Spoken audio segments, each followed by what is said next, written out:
watch and explain 7 Wrong Turn movies. I think you like them. I doubt it. Or don't watch it and you get eaten. Fine.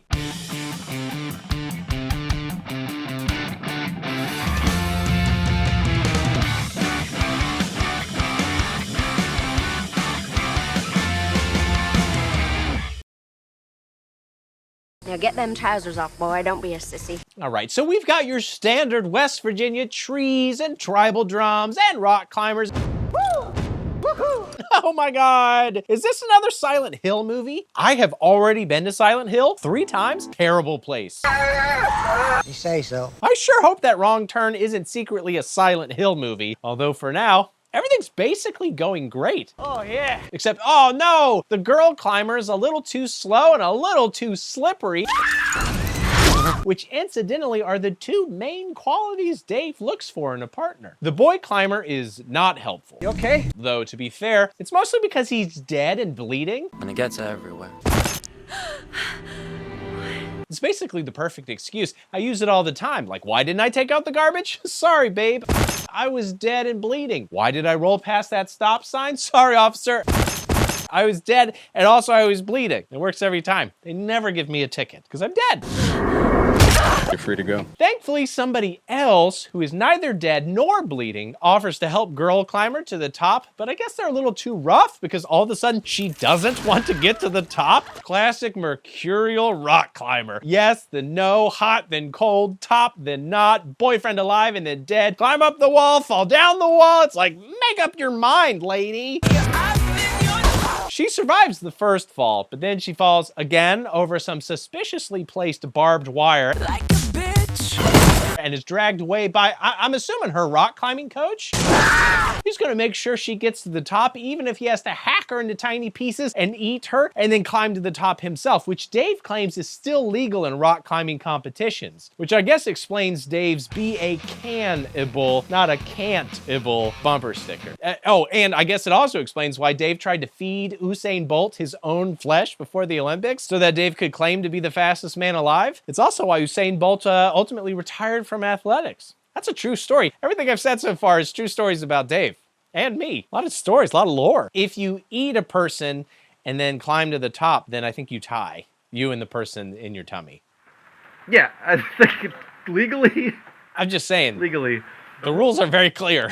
Right. Whoever gets to the top first. Doesn't say you have to be alive. Doesn't say you have to not be eaten by hook or by crook, as they say. He's right. Ain't no rule.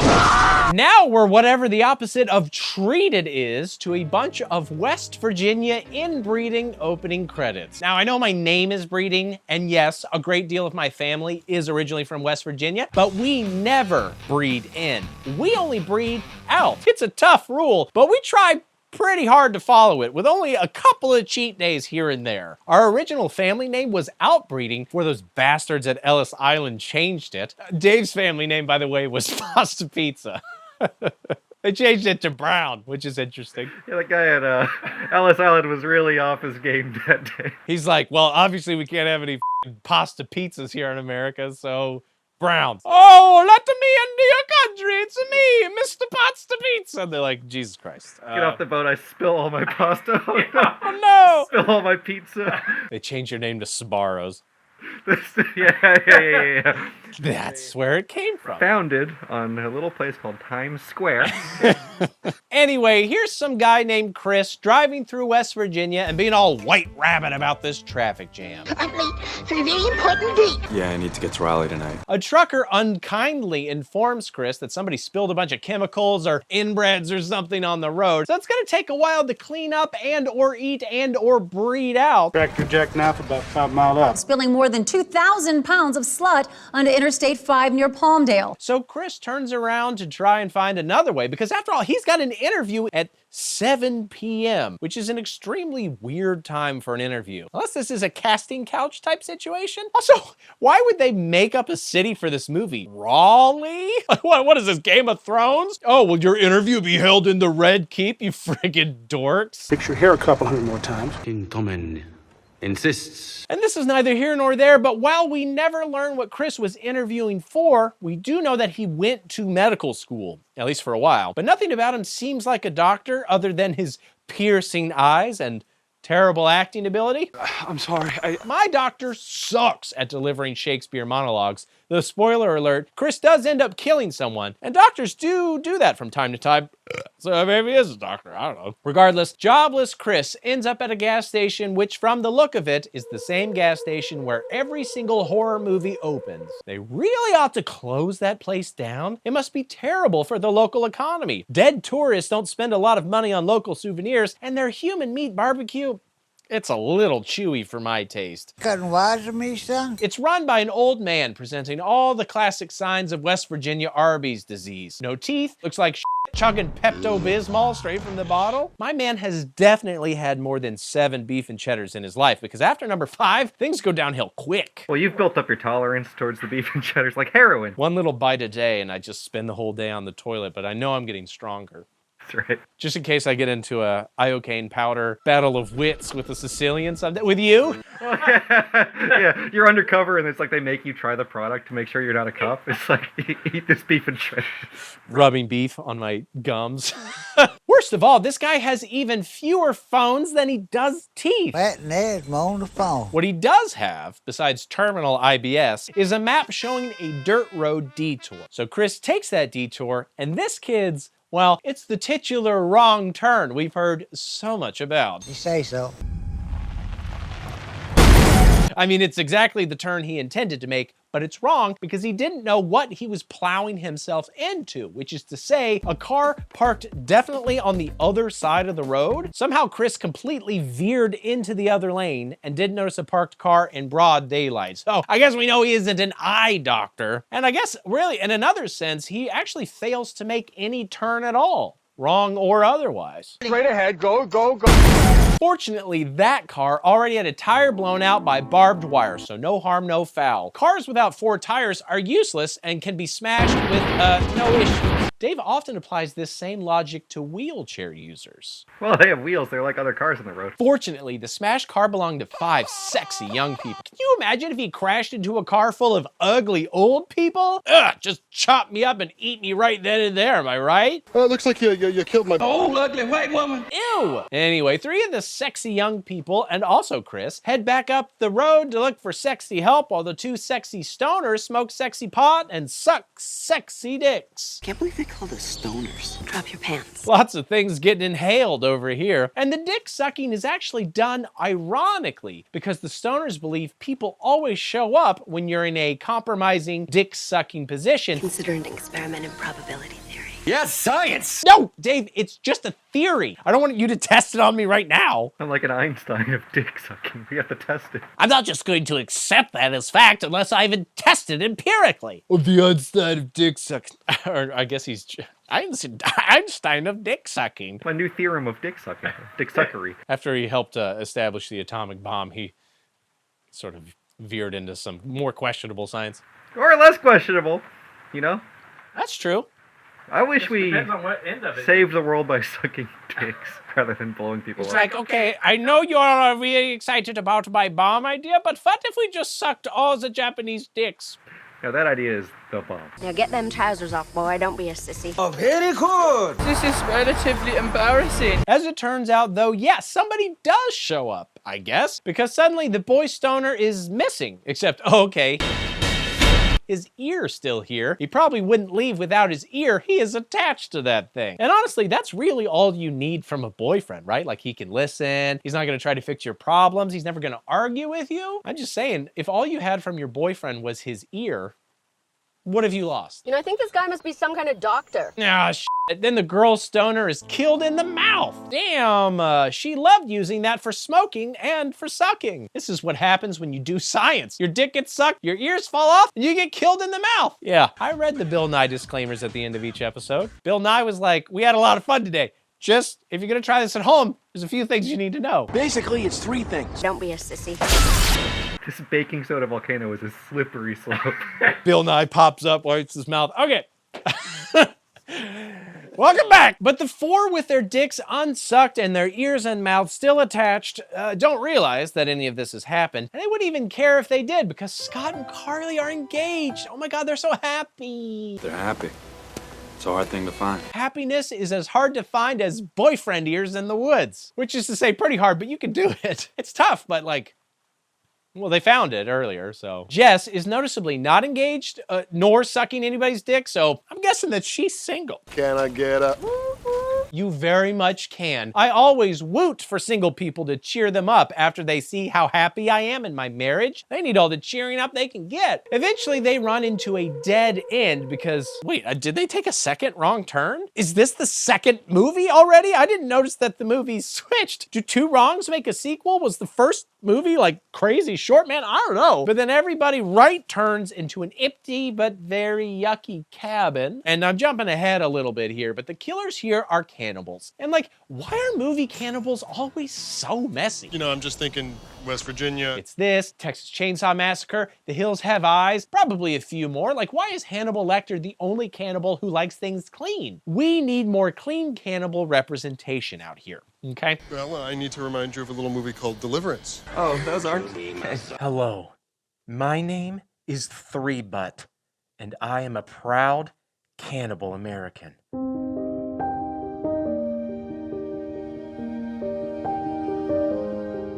For years, my family and I have worked side by side with other cannibal Americans to help solve the complex web of unique issues our people deal with in modern American society. That's why we're partnering with today's sponsor, Huel, to help ensure all cannibal Americans can easily and safely fill the nutritional gaps in their unique diets, starting with Huel Black Edition powder. It's basically a complete high-protein meal that's ready in under 30 seconds. I personally love it because I've been going on 30-minute stalks every morning, and following that with a little Huel shake action always starts my days off right. We've also been putting Huel into tons of smoothies around the house lately because unlike my family's traditional cannibal diet, Huel apparently contains things called vitamins and minerals. I've been drinking these chocolate peanut butter RTD drinks, the ones that are already pre-made a lot, and I'll tell you what, feels like I'm eating George Washington Carver.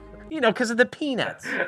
He loved peanuts. He loved peanuts. And this is especially helpful for my wife, who isn't able to eat as much as she used to since her cancer surgery. Not to mention, now that she's pregnant, she really needs all the nutrition she can get, and for some reason, our bigoted doctor says she can't exclusively eat human meat. So if you are a cannibal American, or even just an unspecial, boring herbivore American, consider becoming a new Huel customer today and receiving 15% off your first purchase with code DRBreeding, or by visiting huel.com/DRBreeding. And I hope you'll make an honest attempt to enjoy your new delicious beverages with a cannibal American that you know in your area. Try really getting to know them. You might not hate what you find. You also might get eaten, but maybe not. Whoa, baby.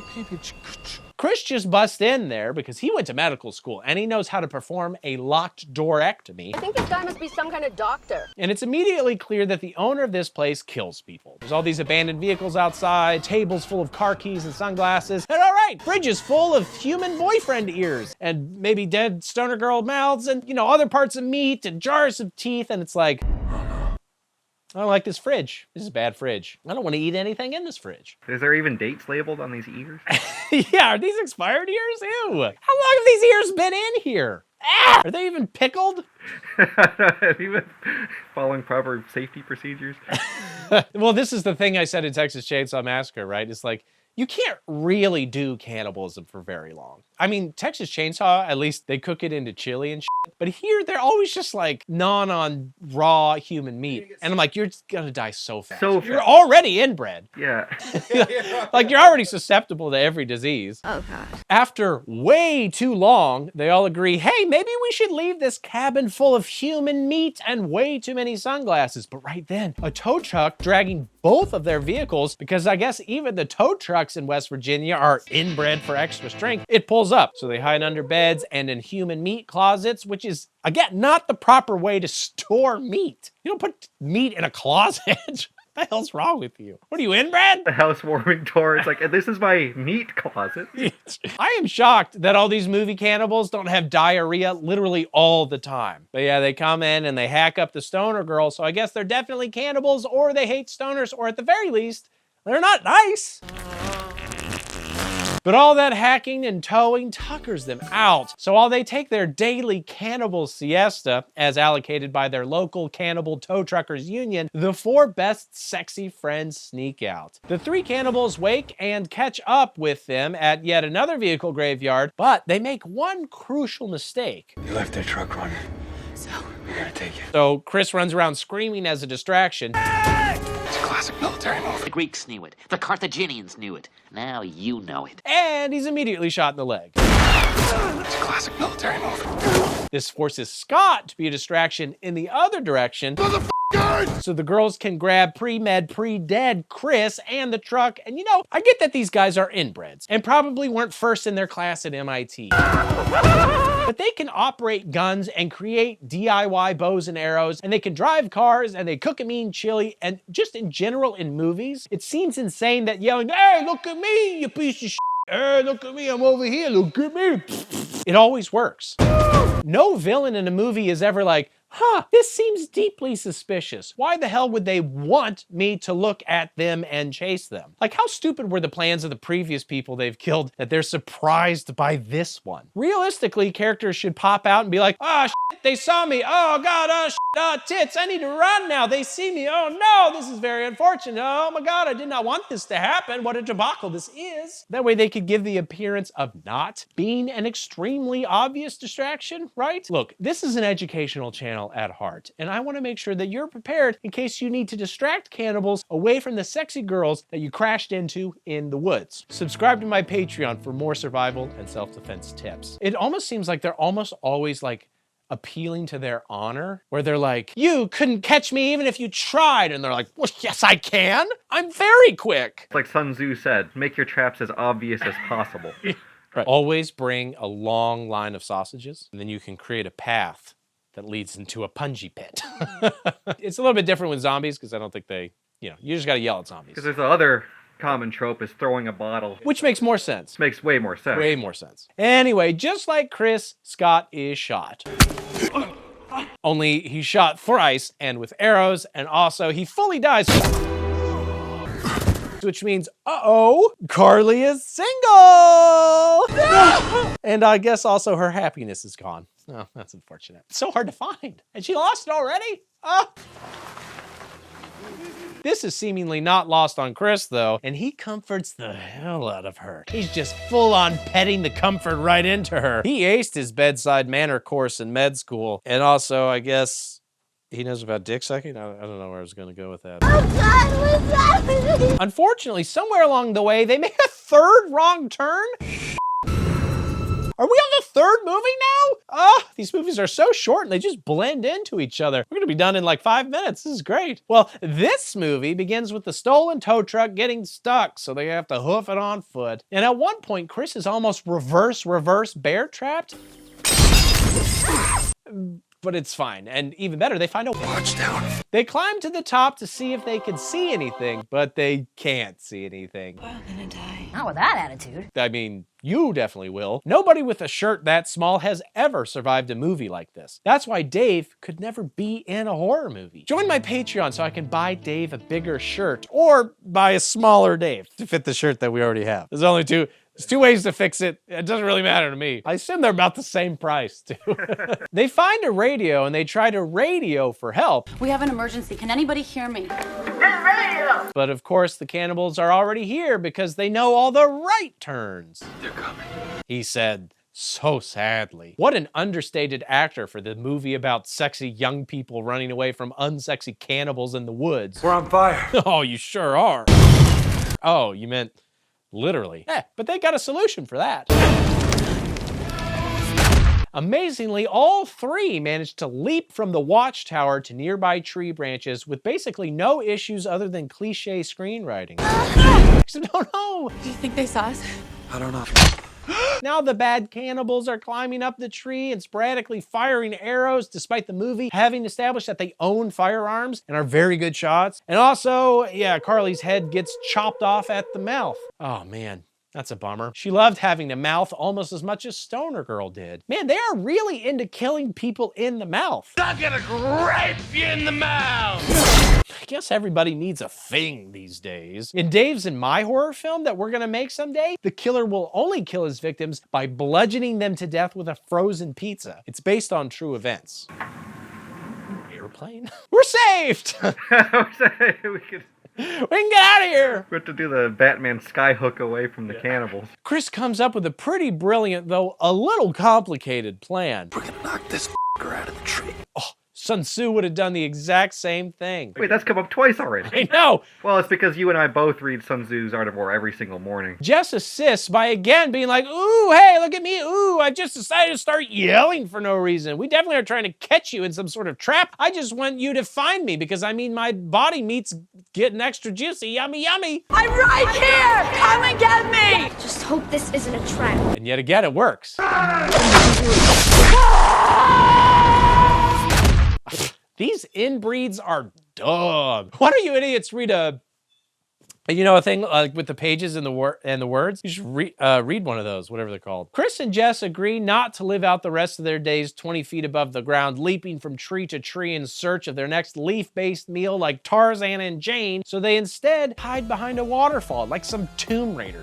Jess reveals the whole reason they're on this trip is because her boyfriend broke up with her, and the rest of the gang thought if she got attacked by cannibals in West Virginia, it'd take her mind off things. That's just the kind of friends they were. But apparently, they're wrong, because she won't stop talking about her ex-boyfriend. Who says that we shouldn't be together anymore? No wonder he dumped you. Even when you're being attacked by inbred cannibals, you can't think about anything else except your dumb boyfriend? Oh, he probably was feeling suffocated by you. But of course, the only thing Dr. Chris hears is yada, yada, yada, I'm single. And he wants to prescribe her some vitamin D. Maybe we could get him to write us some prescriptions when he gets back. So the next day, he helps her down some rocks by rubbing her whole body against his face. And they say chivalry is dead from getting knifed in the mouth, but not with Chris. I'll use my face to slow down your descent. Yeah, that's basically what he's doing. What a hero. Oh, hey, look. Road. What? Road. Oh, actually, I meant look behind you. Ah, Chris gets walloped down the mountain while Jess and her good meat are dragged away. Chris manages to flag down a cop, but he has an arrow in his eye. Was that always there? If so, congrats on making it through the police academy with that thing. So inspirational. Chris hops in the car, but the cannibals fire an arrow at him and Chris can't quickly find the key, so instead he hides under the truck. They know you're there, dude. They just fired, well, apparently 2 arrows at you based on how many are in the seat. But I guess the second arrow firing scene was cut to keep this entire movie under 84 minutes, which honestly I'm incredibly thankful for. They're like shooting at him in the car and he's like, all right, I gotta hide. Under the car. In the worst possible place to hide. Yeah, the hardest place to escape from. But also, they see you. What he needs is somebody to go, hey, oh, look at me, oh. And this is probably the best look we've gotten yet of these fine young cannibals. And Dave just told me off camera that the thing that's tough with inbreeding is how it can be such a difficult cycle to break because each inbred generation is sexier than the last. And I'm gonna have to hard disagree with you on that, Dave. Seems like a very easy cycle to break. I don't know why you're having so much trouble. Sorry. The cannibal finds the keys that Dr. Chris couldn't and drives away. But Chris stows away on the bottom of the truck like a much less cool but much more horny Indiana Jones, armed with nothing but a bullet hole in his leg and a bad case of the Wrong Turn VIII. Jess is brought back to the cannibal cabin and it sure looks like they're considering breeding out today. But then Chris sets the house on fire and slams in with the cop car while hucking the Molotov cocktails. I guess he'd forgotten we're still in his inventory. Where'd he get Molotov cocktails? He frees Jess and kills all 3 of the cannibals with guns and axes and cactuses. Scenes. But his KD ratio is still stuck at 0-0 as none of them have fully died. Because of the inbreeding, probably. Honestly, this movie seems pretty pro-inbreeding. You'll be super strong, invincible, super close to your family. Do you think Superman is inbred? I mean, the social structure of Krypton changes with every writer, so it's a possibility. The reason I'm so strong is actually because I only have sex with my cousins, and they're like, oh. But otherwise, I'm an American. They're like, oh, all right, hold on. Let's take a step back, Superman. Anyway, what are you guys doing later? Ah, something else. We got a mutual friend you don't know. I got this whole thing. It's we would invite you, but... Oh, okay. Well, all right. I guess I'll just go back to the Fortress of Solitude. Now, Chris shoots a gas can to explode the cannibals to full dead, but he doesn't walk far enough away, and he explodes the two of them also? Like, what med school accepted him again? All right, let's turn around and we'll shoot this gas can. Oh, Jesus Christ! Chris, it's a gun. Go a little further back. Probably wouldn't realistically explode anyway because... Right, it's not time splitters or time... What is the... Oh, time crisis. They're like rolling. That, but with cannibals, would be sick, dude. I think that might be an actual game. Cousin crisis? Cousin crisis. Oh, no! You're trying to kill your cousins. We're all trying to have sex with you. Ah! So I guess they're dead too? Ah, no. They escape with the truck and grab the map from the gas station. And I guess they head off to finally do his interview? You think they waited for him? Maybe they took some wrong turns themselves and are running late as well? No, in a tie-in manga, it's revealed that the Dairy Queen eventually went with another assistant night manager. It's actually a pretty dark ending. Just die. That's why I prefer the new Dairy Queen brownie butter blizzard. Mid-credits scene, a cop stumbles upon the burned wreckage and gets wrecked himself. Fun. Oh my God, Breaking Benjamin? Best part of the movie right here. Totally not worth watching the entire movie for it, but still appreciate it. Though they really should have gotten a Breaking Benjamin cover band named Inbreeding Benjamin, or you know, something like that. Like the theme, guys, it's important. You gotta stay with it. Okay, next movie. Is Breaking Benjamin actually in this movie?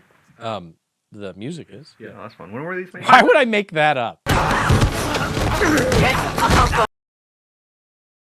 I never had sex with a pig in my life! After an alien-ass slow title reveal that's not even over the infinite expanse of space, we return to random shots of the inbred expanse of West Virginia foliage and a woman speeding in a Mustang. She's frustrated. It's dead out here and I'm hating you about now. I assume primarily because she's only got, at best, half a shirt. Her name is Kimberly, and she calls up her agent. What kind of agent are you? Oh, you can't say that anymore. To expositionally be like, why am I doing a reality game show again? There has to be an easier way for me to get money for the other half of my shirt. And he's like, I don't know, I'm sleepy. Can I go back to sleep? Oh, sorry.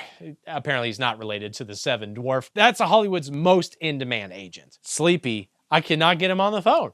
I've tried. Sneezy, on the other hand. Yeah, he's super easy, but yeah, he really makes a bad impression with new clients. Hey, by the way. Can't afford to make a wrong turn. Hey, that's the name of the show. Kimberly's like, bad news. I've found myself at a literal fork in the road. And she makes a turn, but I'm gonna guess that it's a wrong turn to dead end. This is the one thing we didn't want to happen. Speaking of, she slams the end of her car dead into some dude.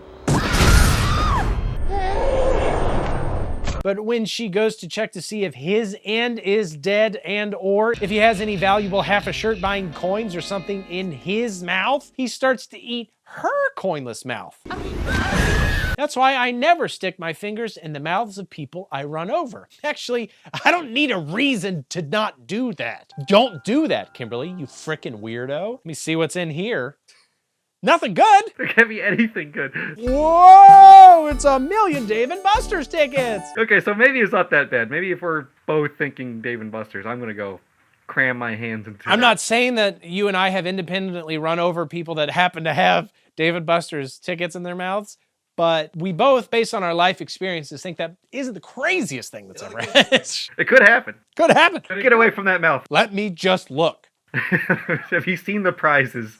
They're incredible. That said, I appreciate this sequel's commitment to all the things that made the first movie so great. Cannibals, wrong turns, car smashing into stuff, mouth violence. All we need now is some dick sucking and terrible distraction attempts and oh, we got a stew going, baby. I think I'd like my money back. Anyway, Kimberly has no mouth and must scream, but she runs into yet another inbred weirdo who cuts her fully in half. And that's the cold open, kids. I want to be remembered forever. Although, if you're into people being cut in half by inbred cannibals with super strength, then I guess you could say the opening is very hot. And Dave, I swear to God, if you don't put that salad dressing down, I'm gonna put you down. Anyway, looks like this one is gonna be extremely disgusting. Fortunately, Daddy Breeding and YouTube's community guidelines are working together on this one to spare you the worst of it. Don't let your kids watch it! I'm a little worried that watching all these up movies is secretly ruining me in some way, so consider joining my Patreon so I can rent Paddington 100 times to try to counteract the effects of my stupid job. Not Paddington 2 though. He goes to jail in that one and he's a changed bear. He does some shit. Cut from there to the opening sequence for the aforementioned reality game show. It's called The Apocalypse. I still don't see what makes this show any different from the other Survivor show. Big ass titties! And it's basically Survivor, but badass. Apocalypse stars such badasses as the now half of a woman Kimberly, a skateboarder named Jonesy. Fearless is my middle name. A chick named Elena. I always get what I want. Penises! Whose actress gets naked in literally every single movie I have ever seen her in. Final Destination 3, Black Christmas 2006, Children of the Corn Revelation, Hot Tub Time Machine, and even Insomnia, technically. Oh, and Paddington 2, but only in the director's cut. Man, I wonder if she's gonna get naked in this movie. Keep watching to find out. Honestly, you're amazing at just being naked and dying. She dies in all those movies too. When you're good at something, don't do it for free. Don't get naked and die for free when you get naked and die for money. I only give it up to guys who choke. Also, there's Nina, who's some kind of artist. Jake, I'm Jake, who's some kind of former football guy and is played by a dude whose real name is Texas Battle. And I'm sorry, but if your real name is Texas Battle, then that's what every character you ever play should also be named. No screenwriter is topping that name, certainly not with Jake. It does sound like an anime's version of a cowboy character. Oh, and also there's Amber, who's like a former military vet or something. By your powers combined, I am Captain Amber. Now, obviously, the show's got a big problem in that Kimberly's body now matches her shirt, in that it's only a half. This was a particularly bad case of somebody being cut in half. So one of the show's producers, Mara, joins the show as a contestant at her director boyfriend M's insistence. No, not him. Ooh, and this is revealed in a one-er shot? Look out! We got an art reality TV show on our hands. Enjoy the great outdoors, Tarantino. Oh, sorry, an art reality TV show on our feet. This is already a guaranteed banger for MTV's The Ocho because there are fascinating dynamics brewing amongst the cast, such as Nina is a cheater, which makes sense because she's vegan, and with fake meat comes fake monogamy, and Jonesy sucks ass because he's a skateboarder, and skateboarders suck ass. Come on, dude, that was funny. And I bet even more dynamics will be revealed because, oh shit, we're getting paired off into teams for this actually extremely complicated show. Because as the host explains, everybody has to wear radioactive cards. That's why you're all wearing these. That makes sense. And at the end of each day, if you still have a radioactive card, you die. Except only one card per day is radioactive.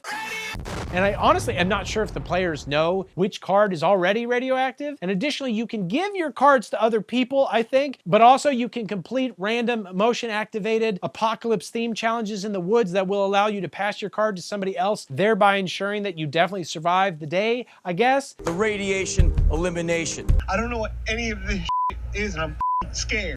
Honestly, it's a little confusing how it all works. Like, what do they just pass all the challenges in a single day? There are, after all, dozens of them all over the playing area. Also, is there a formal way of passing cards besides the challenges? If I baked my card into a delicious quiche and fed it to someone, do they now have it? Was this whole movie just an excuse for the screenwriter to recycle his failed game show pitch? You choose automatically survive the day.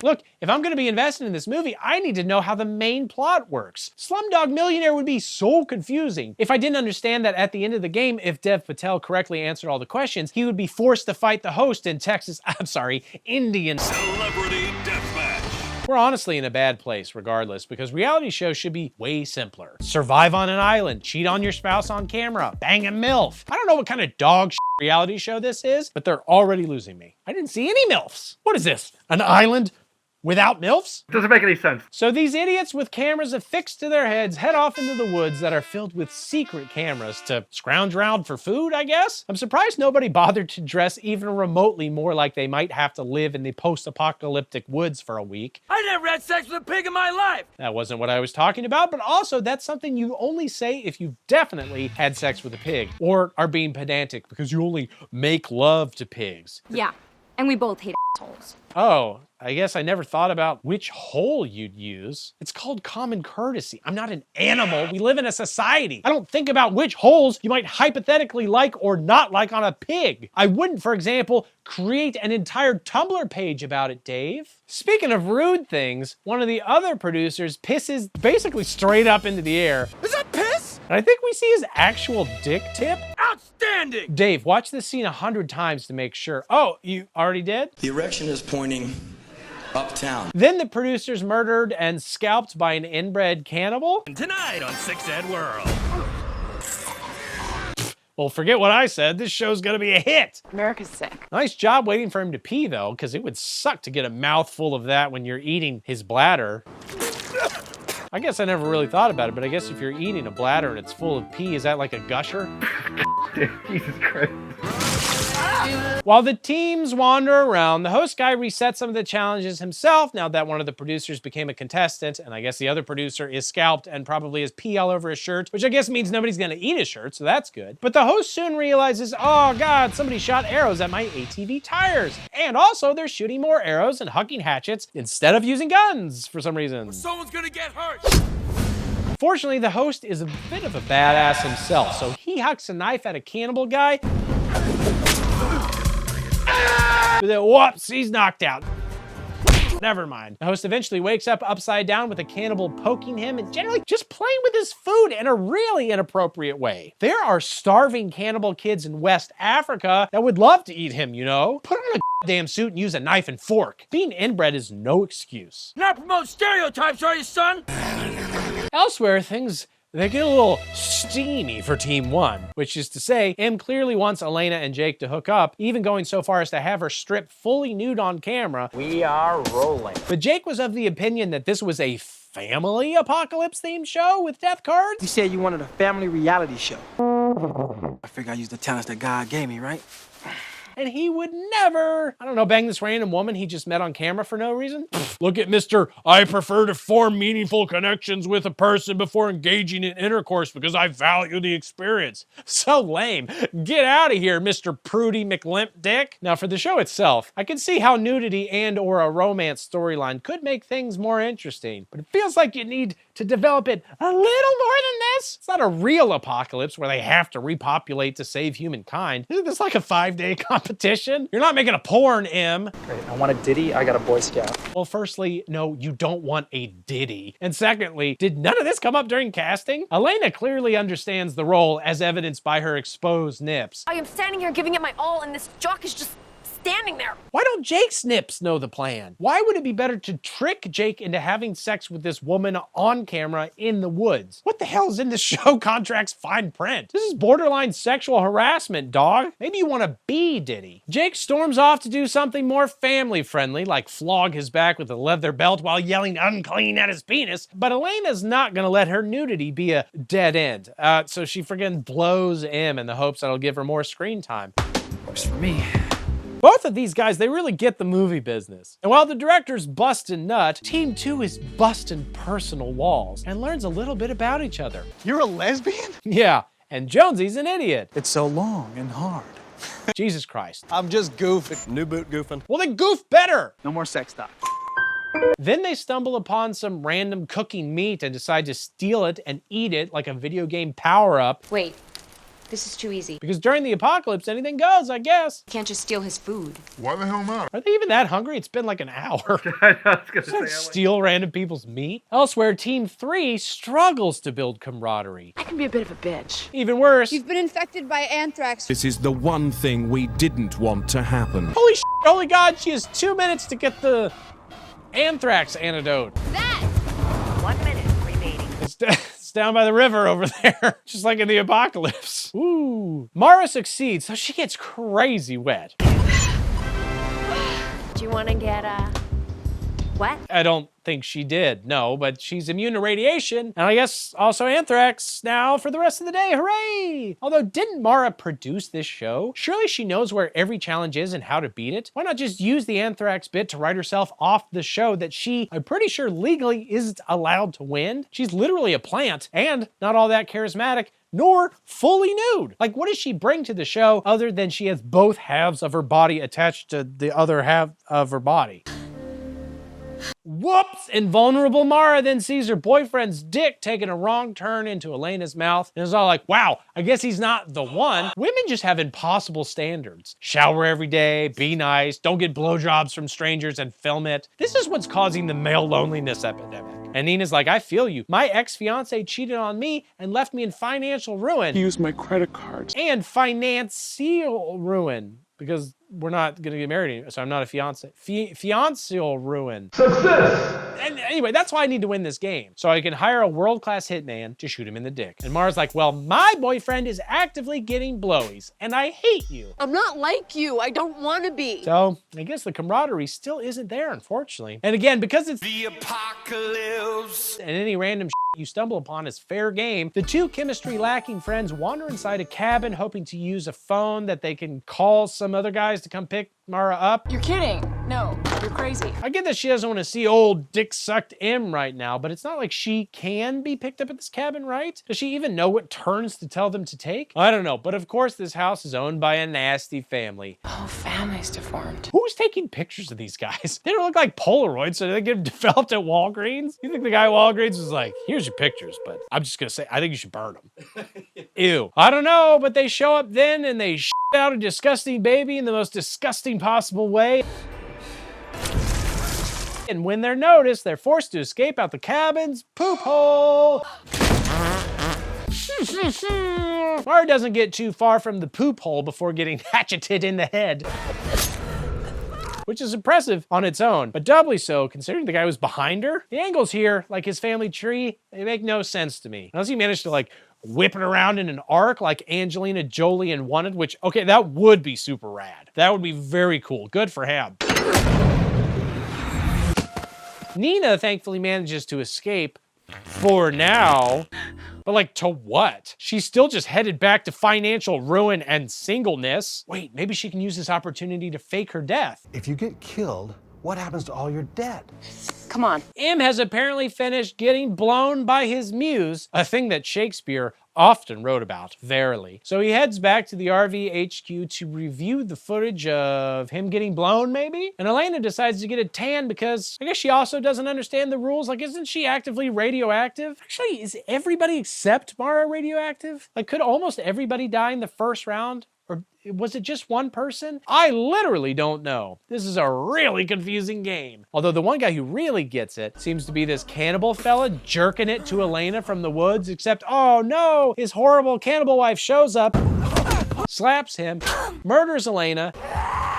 And side note, it's so sad when women don't support women and instead fight for scraps of the patriarchy. This movie has some powerful things to say about internalized sexism. Then the nasty cannibal wife like rubs face parts with the nasty cannibal guy's face parts. And why do people watch movies like this? Like, what itch is being scratched here? Let alone an itch strong enough that we needed to make 7 movies to scratch it. Like, who rents this and is like, I'm so glad we did this. I'm even thinking of like putting this movie together, like the director with the storyboards. Okay, now we need a shot of a cannibal jerking it in the woods. Yeah, the guy's sitting at his computer at home. Then the cannibal masturbates furiously to the naked girl on the beach, turns it in, and they're like, well, I think we got another hit. I would be so ashamed to turn in that draft. I guess they think that's funny, but it's not haha funny. It's like a thinky funny. Intellectually, you're like, man, I don't know. But Hostry Rollins finally gets free, shotguns a cannibal, and heads off into the woods where he eventually stumbles upon Pepto-Bismol gas station man from the last movie. Oh, fine, oh my God. Don't kill me, brother. I'm a good Christian man. He claims he's not a cannibal, which is definitely something a cannibal would say. He also says something else a cannibal might say, which is that these cannibals aren't messed up because of inbreeding or the consumption of human meat, but rather because of some chemicals in the water from a nearby paper mill. Once again, again, this movie has a chance to fully condemn inbreeding. It's like, look, Just like you and me, brother, except uglier. it probably doesn't help. But it's not the main issue here. It'd be like blaming your lung cancer on beer because you only smoke when drinking. I only eat human meat while I inbreed. It's like a social thing for me mostly, okay? I can quit whenever I want. It's not even a problem. It's not even a problem. Gotta stay close to my youngins. Oh my God, twist upon twist, whoops. He is a part of the cannibal family, which is exactly a thing that a cannibal would be. So he attacks the host, but he's not attacking him because he's an inbred cannibal. It's because of the paper mill chemtrails. The host explodes the shit out of him with some dynamite that was flying around. Say hello to the missus for me. And then he takes the rest of the dynamite and he Hawkeyes it to some arrows and oh boy, he's painting his face. My man's about to go hog wild. I never had sex with a pig in my life. Oh, sorry, you're right. Sensitive subject, my bad. Why wasn't the reality show or this movie just about this guy instead of all these other wiener contestants? You think they'd let you just like murder a bunch of cannibals? It's like, well, it's not legal, but it is pretty cool and they've been with people in these woods for forever. It's like helping society. It's like killing an invasive wombat or whatever. Wombat. You know how people are always going out just obliterating wombats because they're so invasive? Also, okay, how did nobody notice or interact with this family of cannibals when setting up the 36 cameras and several more dozen challenge tripwire things, and also the staging area and the communal fire pit area, whatever, everything else? Were the cannibals all hibernating? Are cannibals like bears? Can they be distracted by picnic baskets? Were they visiting Peru? Oh wait, why did Chris from the first film get too wrapped up in work after that super important job interview to tell authorities or the news about the woods cannibals? Feels like a story about that whole ordeal would pop up during filming location searches at some point, right? Alternatively, why did the cannibals leave all that yummy meat just wandering around uneaten while they were setting up? Seems like something would have happened way before now. Are they bougie cannibals who only eat free-range human? Maybe they just wanted to be on the show because one of the cannibals puts on a headset and steals the RV HQ with M still inside. It's probably taking him somewhere to blow him so that he could be next season's star. Meanwhile, Jake, Jonesy, and Amber have met back up at the communal fire pit or whatever to chow down on meat they don't immediately clock as human meat, which I guess on one hand is a good thing. Like Dave always tells me unsolicitedly that the meat we're eating is not human, although he never says that at Arby's. Weirdly. He always just closes his eyes and silently chews while moaning softly. I'm so stuffed sex is gonna have to wait. Sorry. What? I know I say this a lot, but it's crazy that movies like this exist, and yet nobody's asked me to write or act in one. You don't think I could write a better story or be a better goofball idiot friend? Ghost.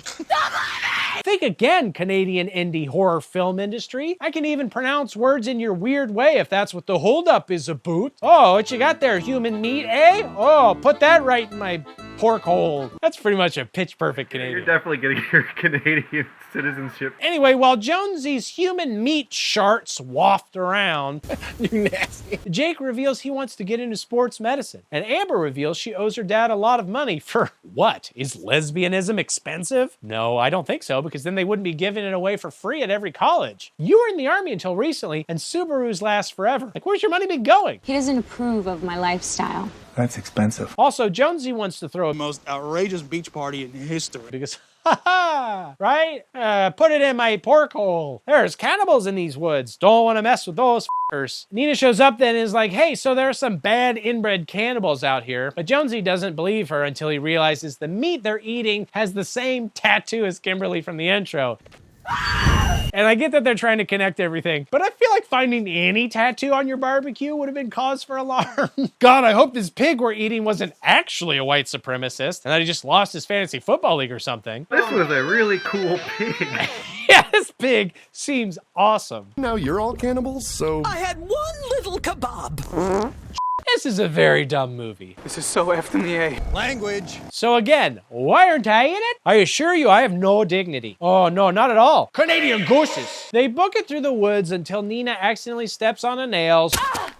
So sports medicine Jake stays behind her to wrap her up and share his thoughts on the fact that she's cutting herself. You're ruining the cannibals' dinner. This skin is the best part. This experience of accidentally eating human meat and running through the woods from inbred cannibals is not going to make her more emotionally stable. This is gonna suck. They reunite with Jonesy and Amber and hide in that old chemical spilling mill, which we all know is the real villain of this series. They soon stumble upon two cannibals banging each other's brains in, I guess. Oh my God, it was a distraction?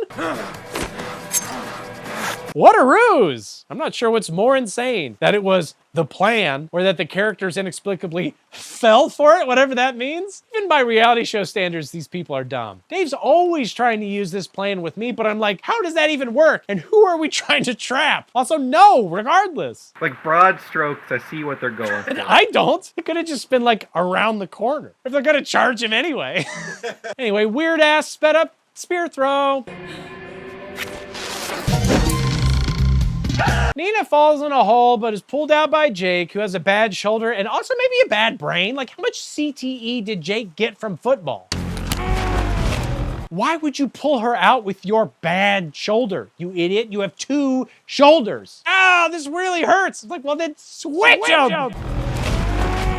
She gets out, but they're forced to jump in the river to escape. Looks like we're gonna have to jump. Hopefully the paper mill chemicals will turn them into jokers so they can fight crazy with crazy. Jonesy, meanwhile, gets snared. Jonesy! But it's okay, Amber frees him. Ah, double snared. These cannibals, they're smarter than the other ones. Maybe they're only banging cousins or something? Cousin banging isn't that bad from what Dave texts me every day at exactly 6 a.m. I don't even need an alarm clock anymore. Two cannibal tactical geniuses show up and share an honestly extremely touching father-son moment before shooting a single arrow into Jonesy and Amber's hollow heads at the same time. My mother always used to say I'd live forever. Mama's wrong again. Waste not, want not. Again, we can learn so much from these human-eating incest freaks. I hope my son will be able to do something like this with me one day, but like in Halo, and while we're eating a nice, calm vegetarian dinner. Non-Joker Nina and Jake also show up at the mill, and there are just a bunch of poison barrels lying around for no reason, and it's like, get rid of that crap, guys. Birth defects, no shit. Poison isn't like Beanie Babies. It doesn't increase in value with each year. That's why I put all my life savings into Beanie Babies instead of poison. Also, again, yeah, the chemicals are bad, but also the cannibalism and the inbreeding, it's all bad. No need to constantly hit on the chemicals. I don't think the origins of the people trying to eat you are more pertinent than the fact that people are trying to eat you. In fact, everything in this movie is bad. Incest, eating humans, murder, reality TV. A good movie would now cut to a basket of puppies as a palate cleanser, but then this movie would eat it. Inside the mill, they find a dead girl in the closet. This isn't right. Oh, this is the part you think is wrong, Nina? Oh, I was just about to make a joke about her taking a wrong turn, but she really didn't, right? In fact, even Kimberly didn't wrong turn. She ran into cannibals, but the cannibals are here on the set of the show that she was driving to. Did anybody turn wrong? The only example I can maybe think of is Mara choosing to turn away from her boyfriend getting a blowy to go to a cannibal cabin. That's really stretching the definition. It's more like the cannibals' right turn into everybody else. Do you think there's an entire right turn series from the cannibals' perspective where they're the heroes? This is my house. I have to defend it. All right, sorry. Dave's angrily nodding. I forgot about the videos that you made in your backyard, buddy. Somebody's here. Here? I'm just noticing neighbors. Whatever. There are also a bajillion cars in here, and they're like, oh my God, these cannibals have been killing people for forever. But it's too many cars. I think their used car lot would get found eventually. It's not like the FBI will assume bears have also been stealing all the victims' cars. Bears don't even fit in cars. That's why they only steal motorcycles with the little sidecars for like little bears. Is that what you want? Invincible bears running around? In your churches, burning your women? I don't see them. And I don't get the sense that these cannibals are smart enough to hide from cops. They killed at least 2 in just the last movie. And again, nobody noticed this when location scouting. You know that TV shows don't just film anywhere. Location scouting is an actual job done by professionals. How do you think we found this? I scouted it. Unless these location scouts were secretly working for the cannibals. That would be a nice twist. That will not happen because this just isn't that kind of movie, but imagine. They find their old RV HQ. Look, there's the RV. Which just so happens to still be streaming a shot of M somewhere getting his head cut off. Because the entire character arc was just head. Get it? Have it cut off. Full circle, the circle of head. Then Nina is grabbed and Jake is grabbed. Oh no. Nina, despite her rage, wakes up in a cage to see Jake hanging and M being prepared for dinner. Then she's knocked out again and wakes up again, and basically just a straight up Texas Chainsaw Massacre dinner table scene homage, which makes it the cinema equivalent of inbreeding. But whereas that scene is terrifying and fascinating, this scene is just disgusting and also disgusting. Fortunately, Mr. Hostman is still sneaking around and getting dribbled on, but then, oh no, the cannibals hear him. He intentionally cuts his arm to create a blood trail for the two younger cannibals to follow, like f***ed up Hansel and Gretel, so that he can get the drop on them and shoot them with a dynamite arrow to death, which is one of the few things that inbreeding doesn't protect you from. And this is why cannibal parents need to talk to their kids about stranger danger before someone lures them away with blood into a van. But also, like, they walked past you with their back turned. Why didn't you shoot them then? Were you already committed to the forearm blood idea mentally and you didn't want to give up on it? You gotta be more flexible than that, my guy. You're a reality TV show host. That said, I also do understand the urge to kill people with dynamite arrows. It's how I plan to celebrate my 40th birthday in a few years. And that reminds me, Dave, did you finish putting your fingerprints on that bow and the arrow and the dynamite that I gave you? Back at the dinner table, Jake keeps insisting Nina pull herself free from her barbed wire restraints. I need you to pull your hands free. You pull your hands free, you freaking Jigsaw wannabe. He would literally slit her wrists for her to yoink those bad boys out. It's not a pain management issue. It's not a willpower thing. She does manage to do it though, but only with the help of Hostman. But I do feel like there's gotta be some wire cutters or something here in this hellhole. He also frees Jake, and then he gets immediately Boromired. You hear that? It's the sound of a sad daddy just pounding tomatoes. I love tomatoes. That almost ruins tomatoes for me. It almost ruined me letting my sons get killed by arrows. Jake is attacked in the hallway, but he and Nina wallop both of the older cannibals into a meat grinder, which is very ageist of them. But also, they're way deader than the cannibals in the last movie, so that's good.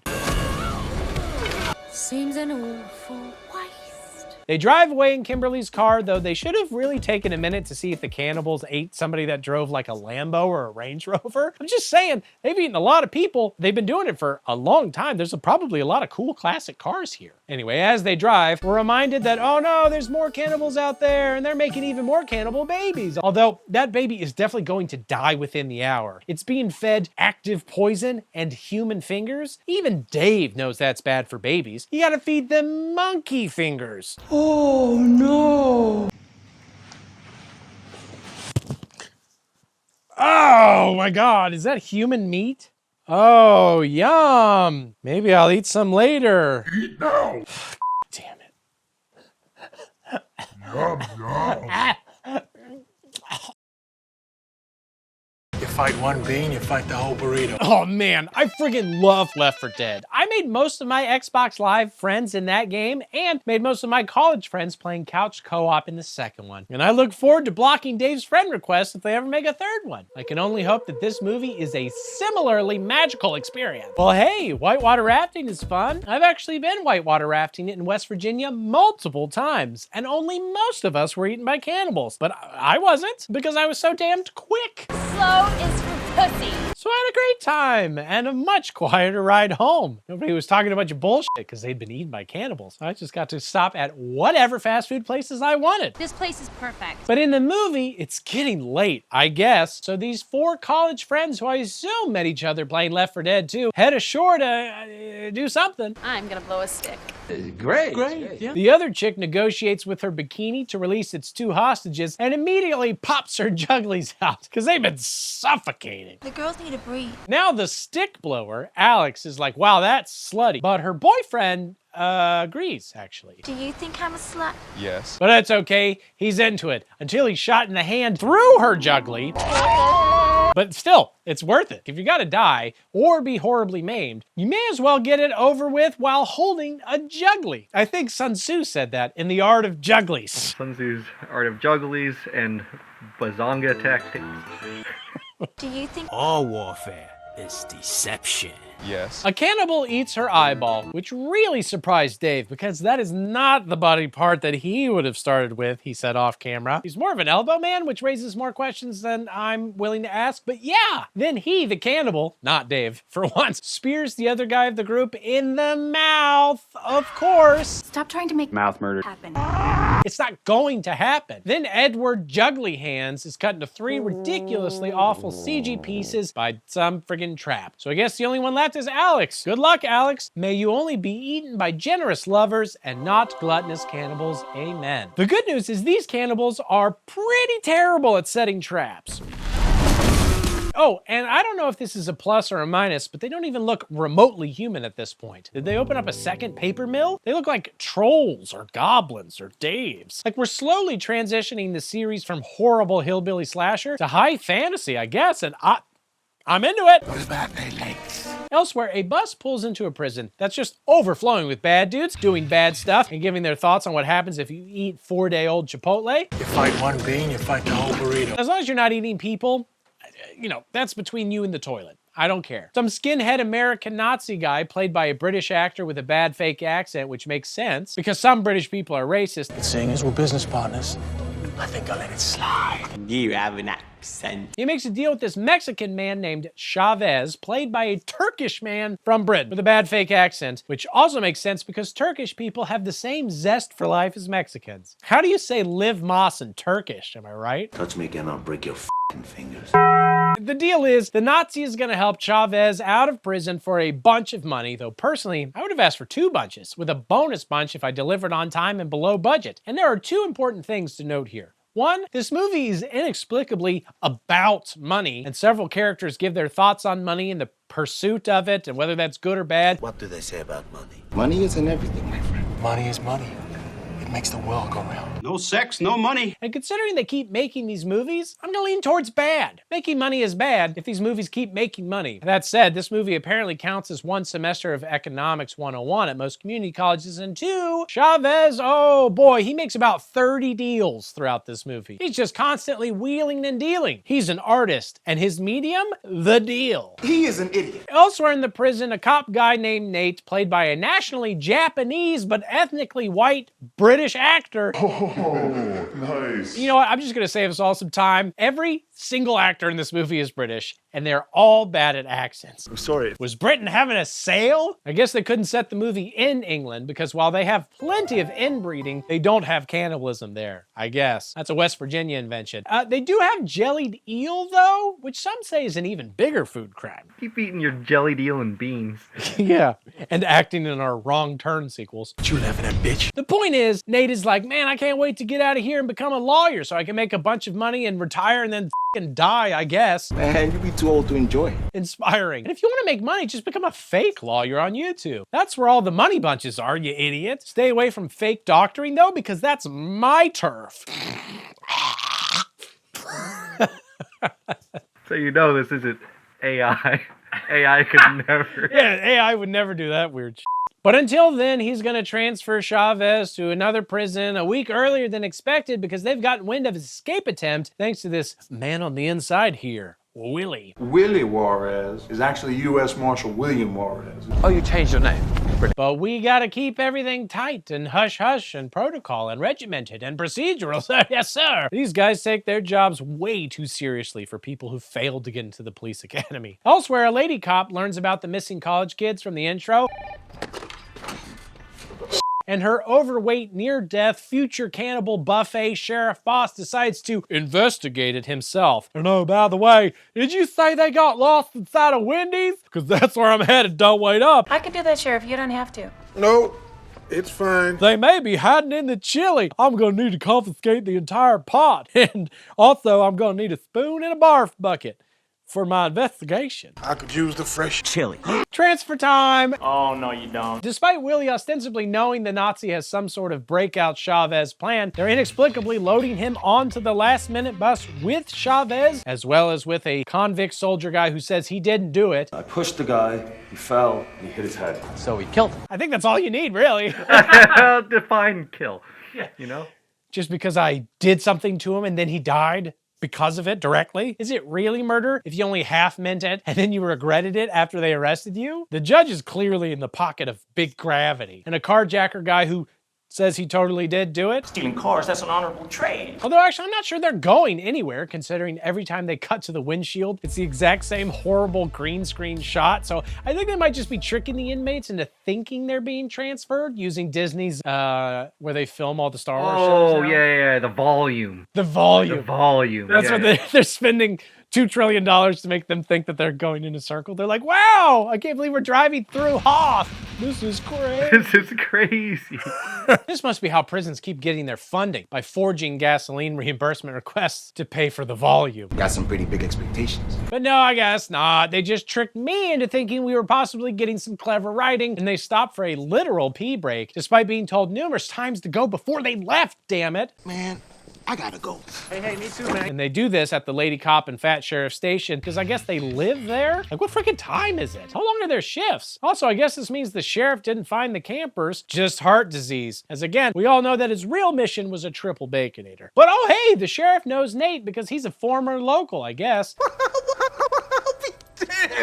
And the criminals all hit on Lady Cop and offered to do BDSM things to her, but she's all like, I don't like to be tied up. oh, well then I'm sorry for offering, officer. I was making a legitimate offer, but if it makes you uncomfortable, I'll stop. After draining their hogs of piss and their mouths of unwanted sexual advances, very important to never get those two confused, by the way, the motley crew hits the road again, only to be hit by a tow truck driven by a cannibal who is about to see his insurance rates freaking skyrocket. So get Allstate.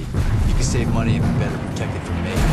And not to be pedantic, they didn't make any wrong turns anywhere, right? I guess maybe the campers wrong turned their rafts off the river, but the bus was just driving exactly where it was supposed to drive. At this point, do we treat this stretch of West Virginia like the Bermuda Triangle and just avoid it entirely? Like, people have been disappearing here for decades, and apparently that includes just entire buses full of criminals, and this after an entire reality TV show crew? This is why you wouldn't be able to set these movies in a post-2020 world. This place would be crawling with delicious true crime podcasters. The cannibals would die from morbid obesity, be an all-you-can-eat buffet out there. But for now, at least send along some kind of damned escort if you're gonna travel through the part of West Virginia where literally every single person gets murdered and eaten. Even aside from that, maybe send one anyway, given that you already know an inmate is plotting an escape? Whatever, the point is they crash hard.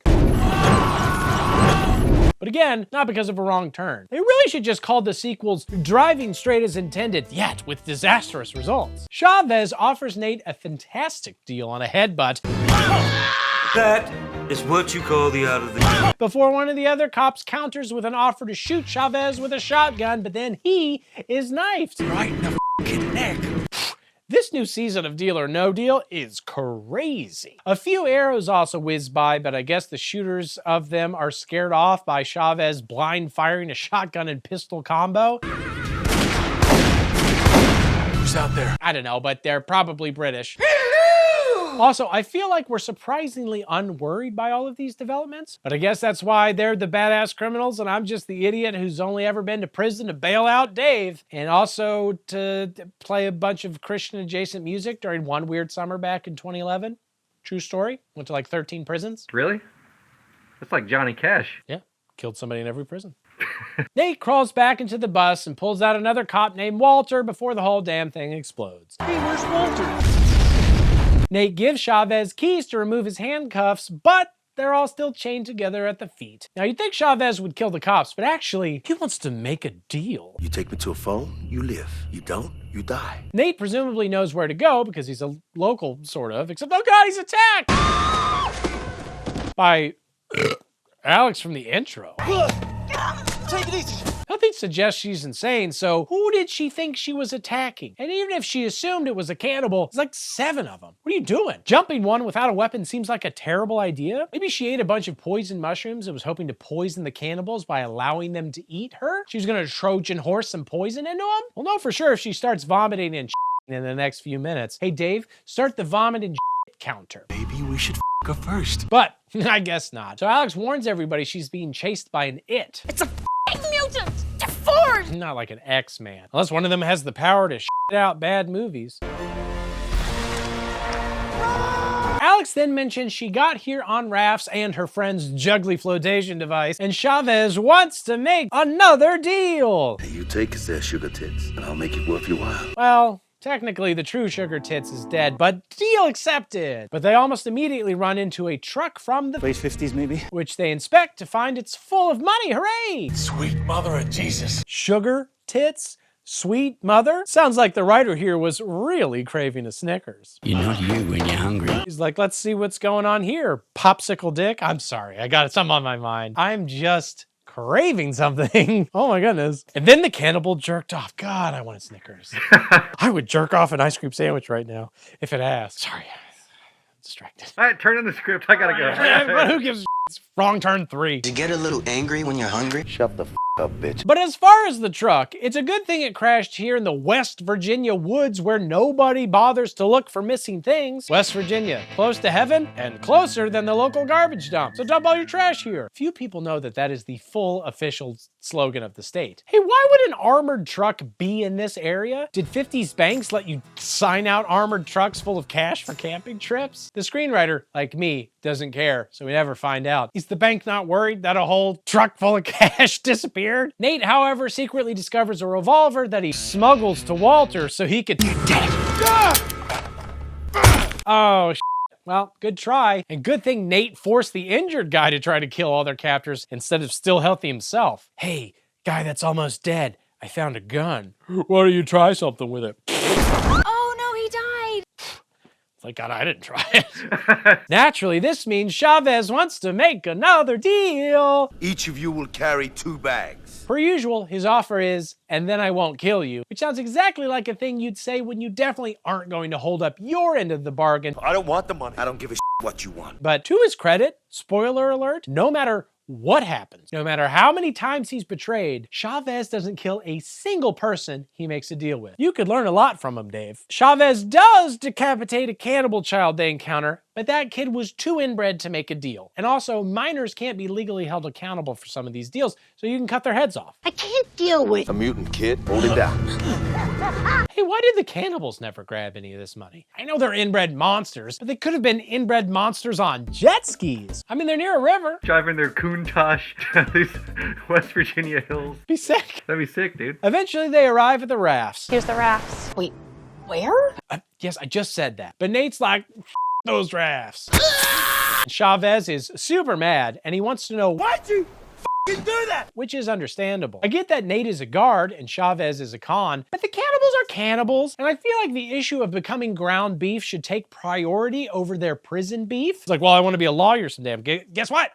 You have to be alive to be a lawyer. I know there's a prerequisite to that. But before Nate can explain that, no, actually, these rafts killed his parents. You know what happens. And you want to live? You get me the out of here. Chavez hits him with another deal. Basically, the exact same deal they'd already agreed to, but this time, Chavez is a little madder about it. Hey, if any of you watching this are an aspiring actor, this is how it's done.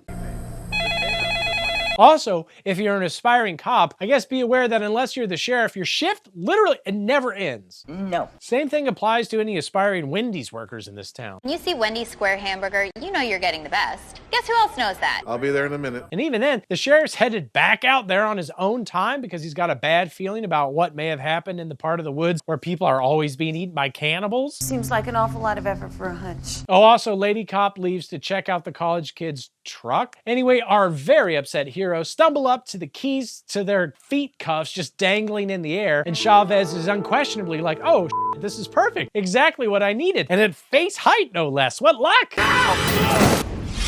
But Nate knocks him out of the way of a blade that whole ass chops off the inside man's face. He should have tried to make a deal with the scythe trap. The keys they need are right here. He's like, well, what are the odds? Well, very high if they were put there by a cannibal. I'm buying a lottery ticket after this. Yeah, it's a lucky day. And hey, Nate, you know what could have prevented all of this? Being on the damn rafts. This doesn't matter at all, but I just rewatched that scene, and I think Willie is attacking Chavez at this moment. I mean, he yells now, he picks up the chain, and Nate tackles him, but because it's a tripwire, Willie gets killed, and it seems like Nate saved Chavez, I guess, which is so weird. Why was that the moment that Willie thought they should attack him? Because he was literally distracted by dangling keys like a cat, I guess. Don't with me again. Eventually, they escape their chains, and Chavez wants to make another deal that is identical to every other deal that's still actively ongoing. My men will find me, and all of you can come with us to a safe house and not be on the run. And in exchange for that, you give me one of the bags you all carry, and you all get to keep the other one. Why does he keep framing things in this way? I'm gonna make a deal with my penis to pee behind that tree. Yeah, all right, we get it. You're the great negotiator. So that's the 4th time we passed that tree in the last 2 hours. Unfortunately, Nate continues to be as bad of a deal partner as he is an actor, and he leads the group in circles while the soldier guy is like, hey, I know that you're leading us in circles, but it's okay, because I'd love to help you and Alex, because I didn't even really kill that guy that they said I'd kill. It's ironic. What is? Money. Oh, also Nate has some more philosophical musings about money. They discover the cannibal tow truck just sitting there, and Carjacker's like, I'm gonna jack it. I'm gonna wreck it! But it's a trap, and he's dragged away to death. I hope he's jacking off cars in heaven right now. Fun fact, the weapons that Chavez and the Nazi use throughout this movie have unlimited ammo. Left 4 Dead West Virginia is on a hacked server, apparently. Between that, cannibalism, poison water, and inbreeding, I'd say that West Virginia might be our most exciting state in the Union. West Virginia, close to heaven, because you're gonna die if you come here. For some reason I don't fully understand, Chavez and Nazis start fighting. While the soldier guy makes the exact face I made throughout my entire experience watching this film. Eventually, he intervenes. Sort of. Stop. Guys, I'm serious. Stop it. Stop fighting. Oh, stop. No. I mean, he could have grabbed a gun and killed them both, or at least the guy who's only bringing being a Nazi to the table, and then he could have gotten away. He's a peacemaker, okay? He doesn't kill anybody, except directly. Turns out Nate and Alex ran away during the scuffle, but it's okay. Chavez has an idea. Let's make a deal. Why would I you? I think I'm misunderstanding the deal. Promise me that you'll let me go when your boys show up. And then we will finally get married.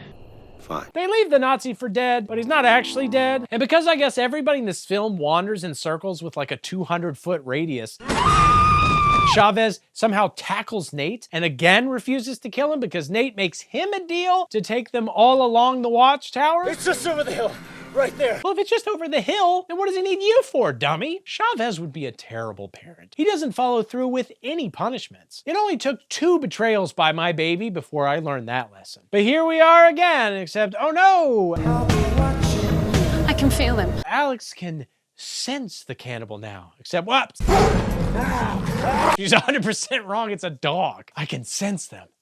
No, actually I can't, it's a dog. Well, I sense them in the sense that I heard a dog. I heard something go. My cannibal sense is tingling. Oh, those are your ears. Although it is possible that this dog once cannibalized its own kind, but we don't know. We don't know this dog's backstory. Maybe it's available on the DVD, but in the theatrical version, we simply must make up our own minds. But either way, nice try, Alex, you idiot. Cowboy! Get the dog off me! Turns out it's the sheriff's maybe cannibal canine, and he's rocking standard police-issued pistols akimbo, so I guess the gig is up, boys. They warn him that there be hillbillies out here, but he's skeptical. Hillbilly? That can't be. What do you mean it can't be? You're literally in West Virginia. You don't have to eat people and be inbred to be a hillbilly. Just like how just because Dave eats people and is inbred, that doesn't mean he is a hillbilly. I'm pretty sure John Denver wrote a song about this. Insects is That can't be. And even beyond that, you're within spitting distance of thousands of unexplained disappearances, including several cops that you may have personally known. It's not that crazy to think that there could be other people, hillbilly or otherwise, out here. For example, who the hell ran the bus off the road? Why do the woods you walk through have more cars than Jay Leno's garage? Unless the sheriff is the least deformed cannibal in decades, and so they planted him in the outside world, told him to rise through the ranks and become a cop so that he could raid the local Wendy's and keep the law off their backs as they hunt and eat people? It all makes sense. No, wait, never mind. The cannibals got him as they always do in his big fat mouth. Sorry, Wendy's. You guys are gonna go out of business. Oh, and hey, since the Nazi wasn't killed, he finds the money that Chavez and the soldier left behind when they went to tackle Nate. jackpot. Which confounds Chavez. Where's my bag? Flashback. End of flashback. I did not expect the guy I did not kill to not die and then do things I did not like. You can't even trust Nazis nowadays? What is the world coming to? Ah! Fortunately, the Nazi breaks his ankle trying to drag all the money away, and he gets Molotov cocktailed by a cannibal, which is the cannibal equivalent of the Benihana chef doing the flaming onion volcano, I guess. You know how like sometimes you're hanging out with cannibal chefs and they try to like flip a human toe into your mouth? Like, my money! Hey man, I feel like you should just try to escape now, right? Like, I know you're great with deals, but the real goal here should be to live and to escape. You've already claimed that you have infrastructure somewhere else. Just go back to that and rebuild the old-fashioned way. You can't make deals if you're dead, unless you make the proverbial deal with the devil. Ooh. Chavez and the gang press on and find the tow truck again. And it's a trap again because they're dealing with the will hunting of inbreds. Do you know how easy this is for me? But Chavez wants to make a deal. A head for a head! There she is! Take her! He gives the cannibal the girl and lets the cannibal escape. But now the soldier knocks out Chavez and says what I wish the people who keep green-lighting these sequels would say. Sorry I let it go this far. Yeah, why did you? Like, what is your goal, soldier guy? You claim you don't care about money. You claim you want to help Nate. You claim you're not a murderer. I guess you're just, what, super passive? I suppose I get that. There are passive people in the world. They don't necessarily make for fun side characters in the third iteration of a dog slasher franchise, but glad you're doing something now, I guess. But even still, he doesn't kill Chavez because this movie is 90% deals and people leaving only to later dramatically return, and 10% this guy trying to convince everybody that he's not a murderer. Good luck. Anyway, Nate goes after Alex and Soldier Boy tries to just run away or whatever, except, get this, he's knocked out by Chavez, who again manages to inexplicably sneak ahead of somebody with a massive head start. You made a bad choice, Army boy. Forget crime. Just sign up for the Olympics. You could be the next Usain Bolt. Just don't accept any meat from Dave before you run. And no, of course he doesn't kill the soldier.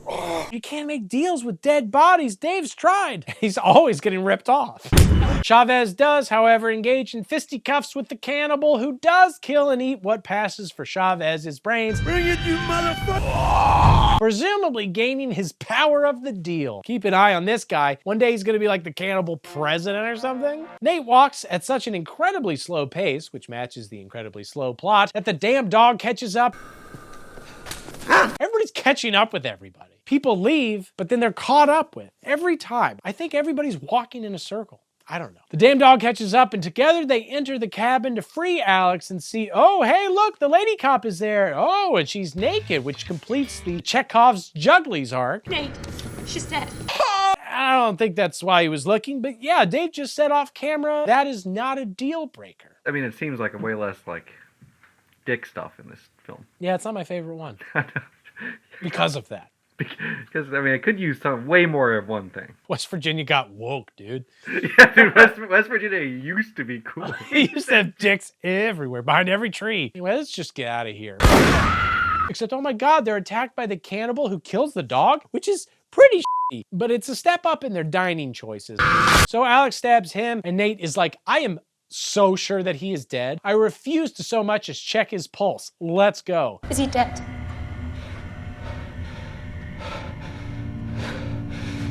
Wow, you're a real doctor? They drive away, but of course, because West Virginia is a teeny tiny circle, the cannibal somehow manages to catch up to the truck, hook himself to it while in motion, hop on the roof, and stab at Alex and Nate. They crash again, causing the cannibal to Wilhelm off the roof. The soldier shows up magically once again to help, and eventually Nate hooks the cannibal in the head to final for real death. I don't need to belabor this point, but the only way they could all keep showing up in each other's lives is if they're all driving and walking in tight concentric circles. Is this how the inbreeding started? They couldn't escape the circle and had to just make do, you know, with the dating pool that they had? Ooh, badass no-look explosion walk. Funny, all that money up in flames. Yeah, I guess that's funny. Really makes you think about the nature of money. Like, why are we so obsessed with it when it can just hilariously disappear in a giant-ass explosion? This is a philosophical movie. It's ironic. What is? They allow the soldier to leave and they promise to fake his death, and then the U.S. Marshals show up and I guess that's it. Except, whoops, Nate didn't learn his lesson about funny money and he sneaks back to the truck so he can get enough money to be surrounded by pussy. Wow. Even factoring in that there wasn't much to his character to begin with, it's a pretty hard character pivot. It's ironic. What is? One day I'd like to see a movie protagonist get all the pussy he wants, not through money, but because of his impeccable work ethic and clean living. Whoops, he's not the only one pivoting, because he's murdered by the "I'm absolutely not a murderer, I swear" soldier, who also showed up at the exact same time somehow. Like I said.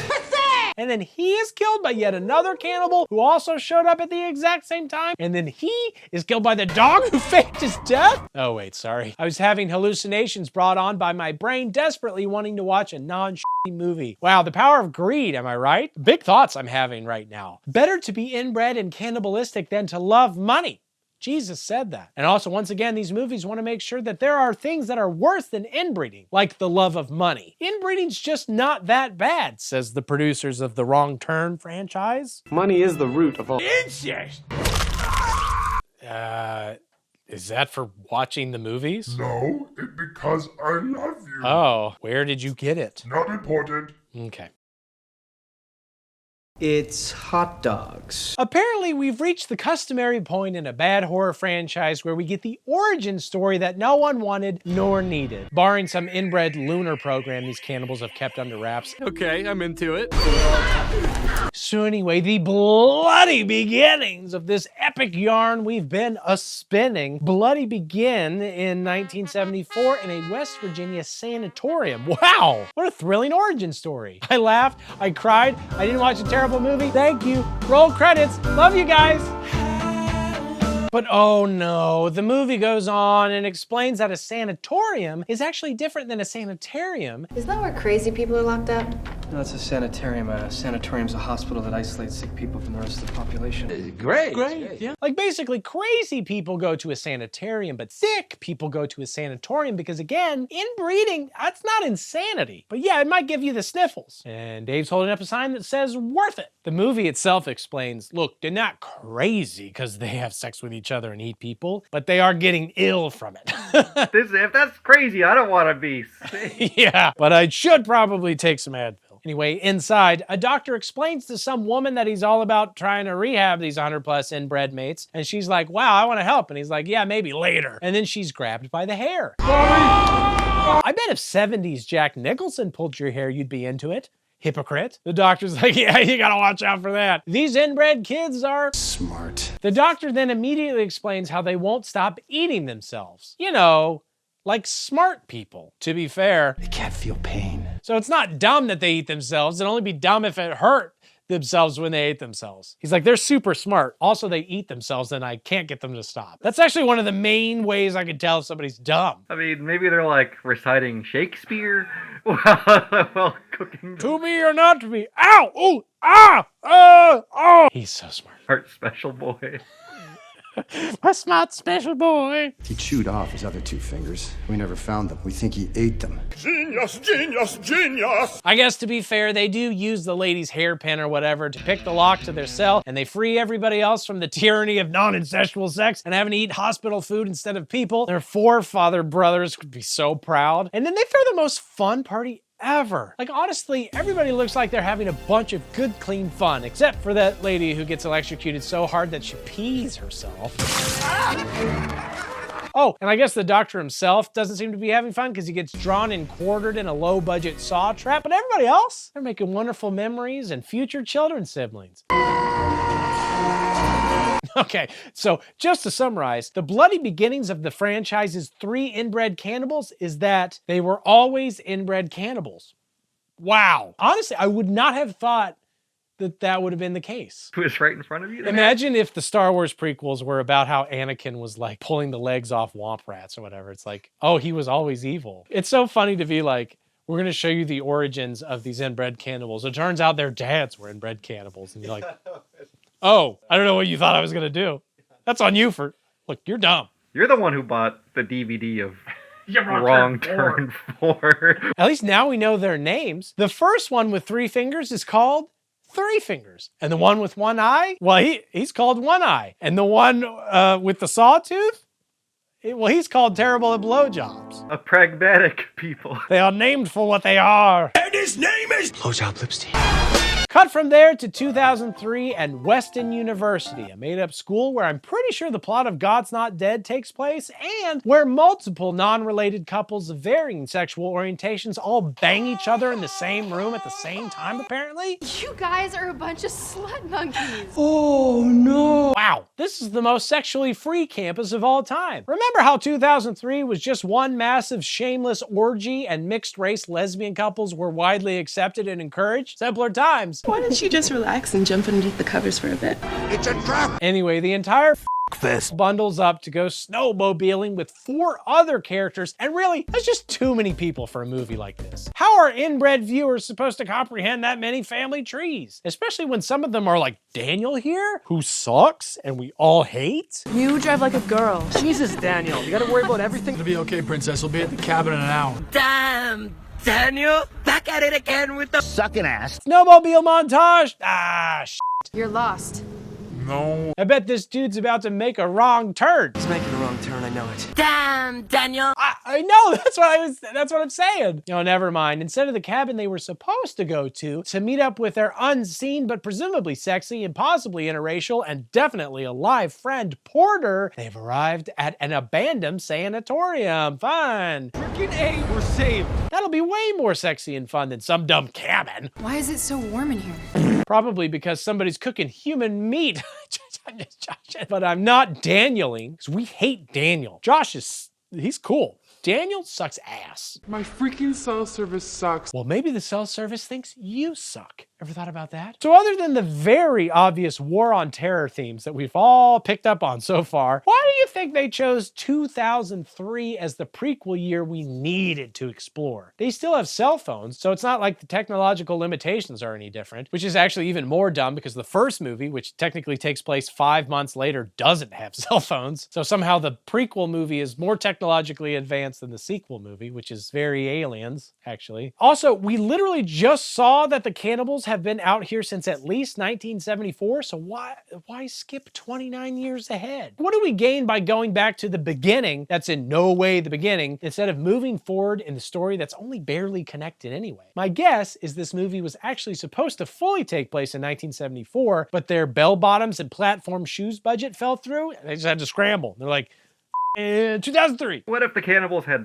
blackberries? Palm Pilots. Also, side note, how did people learn about these movies back in the day? Like, all these movies except the first were direct-to-video, and they presumably made a decent amount of money, but like, from who? I'm sure Dave's constant rentals helped, but I doubt he single-handedly funded this franchise. Like, how did people learn there was a new Wrong Turn movie that was suddenly available at Blockbuster with the incredible hook of, it's set in 2003? Feels like you'd have to actively be Googling to see if that was the case. Who's like, oh my God, they made a 4th one? And it's set like 5 months before the first one? Mom, Dad, family, come! I hope there's a GameCube in it.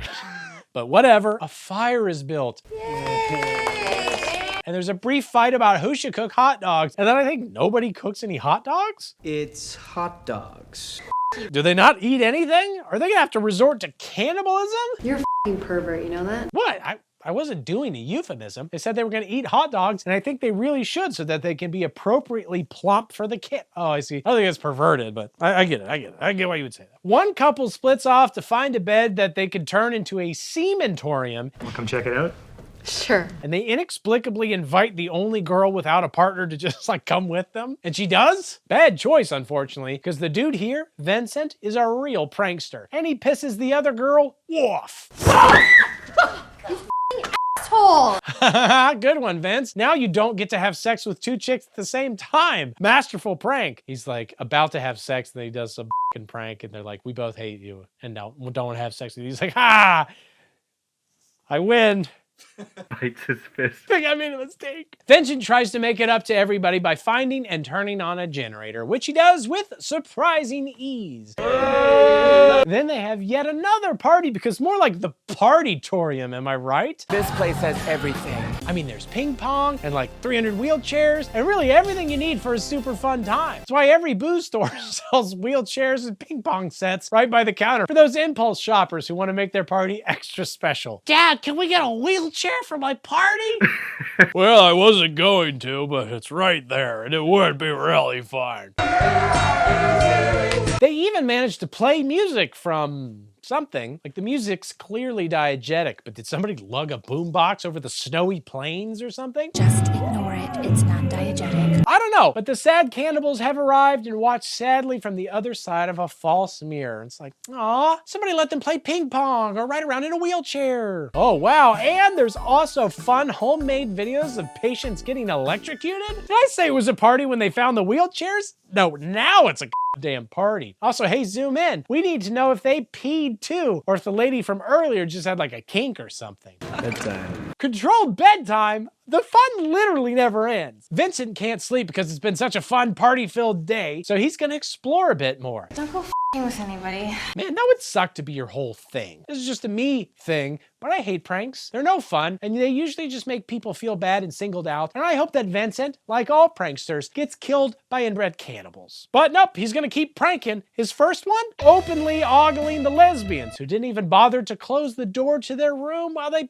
pounded each other's pusses. And they're fine with it, I guess. So the only prank was on his balls, which are now blue? He's gonna be the hillbilly jerking it off in the woods. That's the origins of that guy. A sad scene, the dramatic music.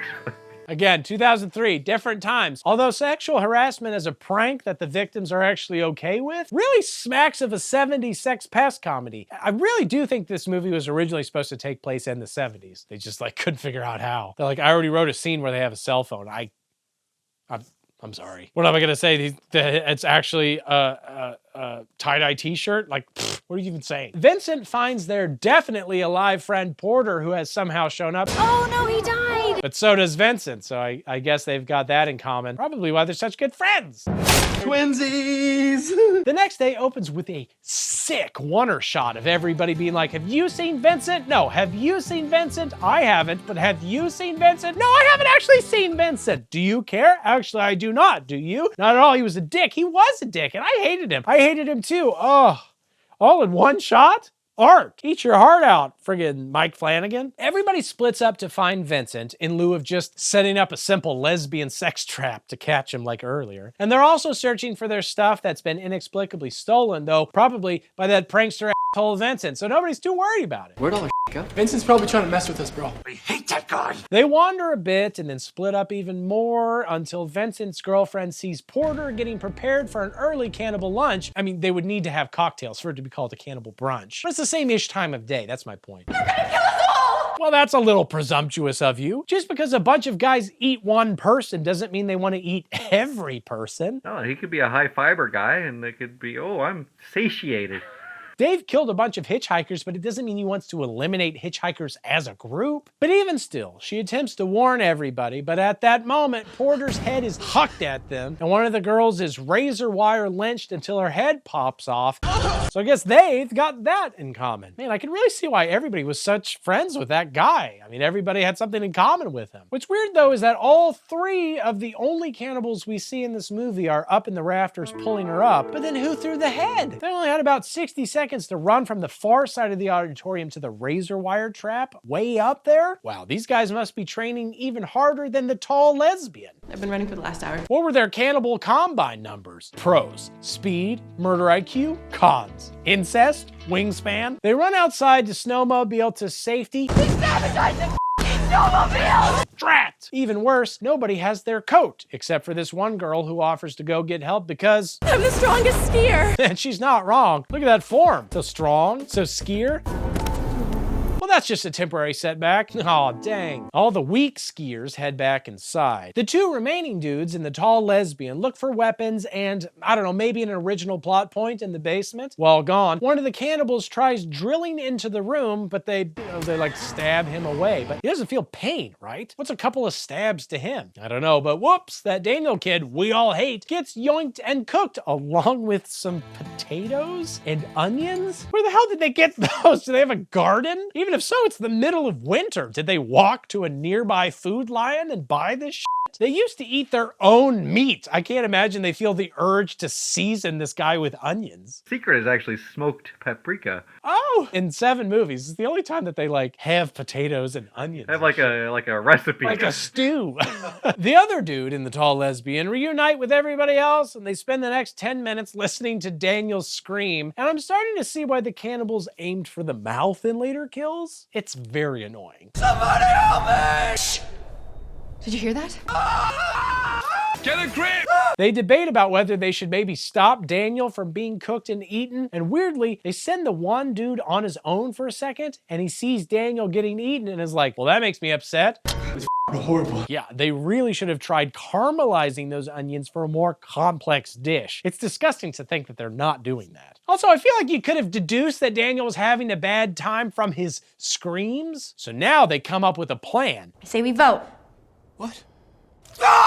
Not to save Daniel, they took way too long on that, and he is way too dead. Although he is reasonably well seasoned. They're really slow cooking his ass. They should have added the potatoes first. I'm gonna Can I overcook the meat? I'm sorry. Basically, they all attack the cannibals at once and then force them with the fire into a cell where they lock them in. But again, they feel no pain, right? And they're super strong and crap. I'm just shocked that they wouldn't fight back or even just run right through the pain-free fire to get to wherever they want to go. You can't feel no pain, like to the point where you'll just eat yourself when you're bored, but you're also highly motivated to not be injured? I don't know. Now they're trapped and they can be easily killed, so... We can't just kill them. What? Oh, why not? Don't do this to yourself. Oh, I see. Imagine how messed up Kyle would be emotionally if he killed the guys that popped his girlfriend's head off, doused him in her blood, and then ate his other friend right in front of him. He would not be able to get the image of those f***ed up psychopath cannibals being definitely dead and no longer able to hurt the ones he loves out of his head. And imagine the guilt, like, woof. Kyle, don't kill these people that popped your girlfriend's head off. Imagine the guilt you'll feel. Like, no guilt. The thing that I would be most worried about is thinking, how could you live your life thinking that those guys might still be out there? The one thing that would help you sleep at night is if they're definitely dead. Give me the lighter. So he doesn't kill them, but he is still a very mean jailer, which is sort of like following the letter of the law, but not the spirit of it. Aren't you gonna feel guilty about how mean you were to them? Even worse, he reinstates the earlier tyranny of non-incestual sex and not eating people. Although actually on that, are they going to let these guys out at some point? Or is the plan to leave, find police, and then come back? Just seems like a lot of effort to not be safe. They don't even force them to reveal where the spark plugs to their stupid snowmobiles are. Where are the spark plug wires? I'm not telling. Fine, then we search. Forcing the girls to search for them room by room, which risks them finding the cannibals' poop room. What? You think they have working plumbing in here? People, there is one room in this building whose contents will haunt you longer than the sight of Daniel being cooked and eaten alive. And considering they're mostly searching for the spark plugs in manila folders, which I'm not sure is traditionally where cannibals store those, their odds of getting out of here anytime soon are not great. There's nothing here. Well, I don't know what I expected. Do you think it's under S for spark plug or P for plug sparks? I just don't know. Also, let's be real. The cannibal guys are cunning, but they're not like classically smart. What I'm getting at is that your spark plugs are definitely up their poopers. So they just give up and go to bed. I'll take the next watch. After slathering herself in barbecue sauce and rolling around in diced onions, presumably. Oh wait, first watch upstairs? What is the point of that? The cannibals are ostensibly in the cell. That's what you should be watching. Also, you're holding up in the room with a huge hole in the door? What are you watching for? An abominable snowman? You're snowed in. Welcome to the Himalayas! That would be crazy. She would feel vindicated. It's like, I told you there was an abominable snowman. She would still probably regret hiding in the one room where the door is mostly beaten in. They must not be majoring in tactical awareness over there at Weston University. 1 point for inbred homeschooling, I guess. Meanwhile, Kyle, of course, falls asleep. And is, of course, grabbed by the cannibals who found the exact same lockpick still in their cell 30 years later. Oh well, at least he'll die not feeling any pangs of guilt. Kyle! Kyle! Oh, now she heads downstairs? Great. Oh no, the generator finally dies. So she springs into action and runs back to the other girls so they can again argue about what to do. They agree to barricade themselves inside until literally the first sound they hear. Do you know what barricading means? Actually, judging by what we've seen so far, they probably don't know the meaning of a lot of words. Let's kill him! Whatever, they see and murder what they think is a cannibal, but is actually just Kyle with no tongue and a bag over his head. Whoops. The real cannibals with tongue show up, so our heroes run into their bedroom. This is where they live. They also probably love here, right? They put back on their stolen snow clothes and they dig a snow tunnel through snow to the snowy outside, and I'm out. 3 of them make it out. 1 doesn't, but hey, it's like a 75%. That's a C. That's not terrible. Of course, the cannibals are now on snowmobiles, and this is what I'm saying. They should have taken the 50s armored truck money because they could always be on snowmobiles. How fun would that be? You could have been living your best cannibal life this whole time. Everybody runs around a lot, and the shorter lesbian gets grabbed, and the main girl gets smacked. But then the one cannibal gets knocked out, so the short lesbian escapes, but then she's caught again and killed with like snowmobile road rash. But then the other 2 trick a cannibal into getting walloped. But they immediately run into a razor wire fence and get both of their heads lopped off. I don't even think that was a trap. I think they just suck at driving snowmobiles. Then their heads are picked up by cannibals and put in the now famous tow truck, and that's the bloody beginning. Though really, it's more like a bloody midpoint. But also, no way this story could have come after the events of the 3rd movie. This was needed to explain how apparently sometimes the cannibals were in an entirely unrelated place doing entirely unrelated things. That could only have happened in the past. Wow. You realize now our tragic past and how nothing our fault? Wait, are you making me watch these movies because you think it paints you in a positive light? They're always so mean to us when we not want to be mean to them. I guess that's one way to look at it. Keep watch, you see.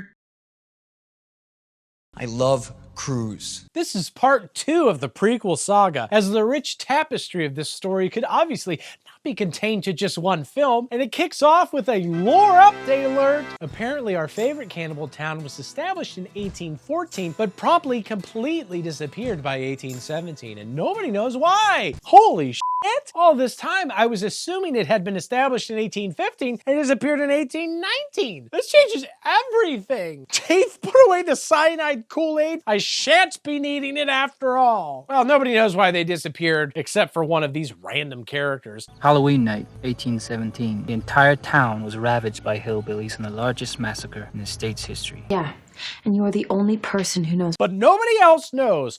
Distraction, non-incest, tent sex scene. I love you, Billy. Do you think she's talking to the boy? Or is the tent that they're in named Billy? It's a pretty sweet tent. I could see myself falling in love with it. Yes, I call my tent Gary. You paused pretty weird on that.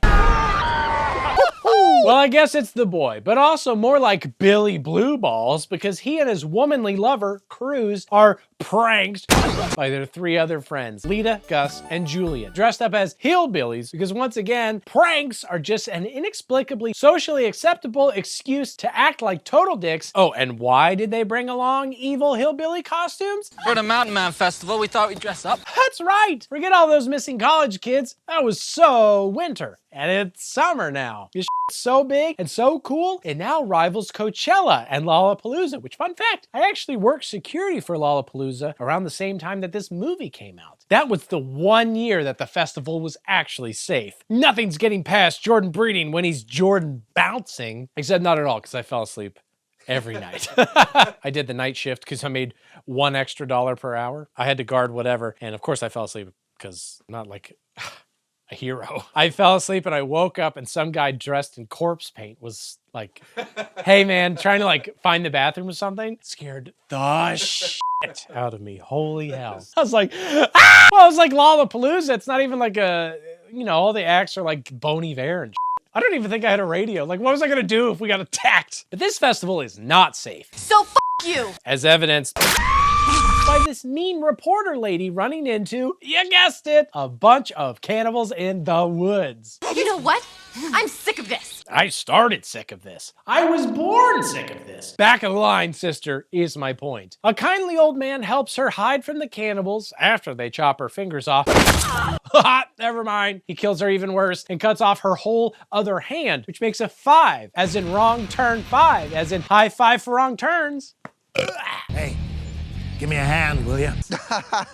That's very funny. So, okay, apparently the old guy is the gas station dude from the first 2 movies and the father of the 3 cannibals from the insane asylum last movie. But other than he sucks and is evil, he seems loads more normal than his sons. Like, what happened to cause such a dramatic drop-off in a single generation, sexiness-wise? Just the chemicals changed him. Oh yeah, that excuse. Maybe he like dipped his balls in it? I think they're saying that they're real ugly now because of the poison. Oh, not the inbreeding. Again, they're like, you wouldn't be gross just because you eat humans and have sex with your sister. It's because of poison. It's capitalism's fault. They would just be very innocently eating people and having sex with each other if it wasn't for capitalism. But he claims he's been doing this, killing and eating people, not dipping his balls in poison, I guess, for 30 years, which is how long it feels like I've been watching this movie series, and they're not doing a good job of following his very safe rules. You live in my house now. I don't really understand any of that, but I guess this is also technically a prequel, but like a mid-prequel between the actual prequel and the main movie timeline, like a mid-quel. Very cool. Even cooler, this Southern daddy is played by the same British guy who did Pinhead, and he's also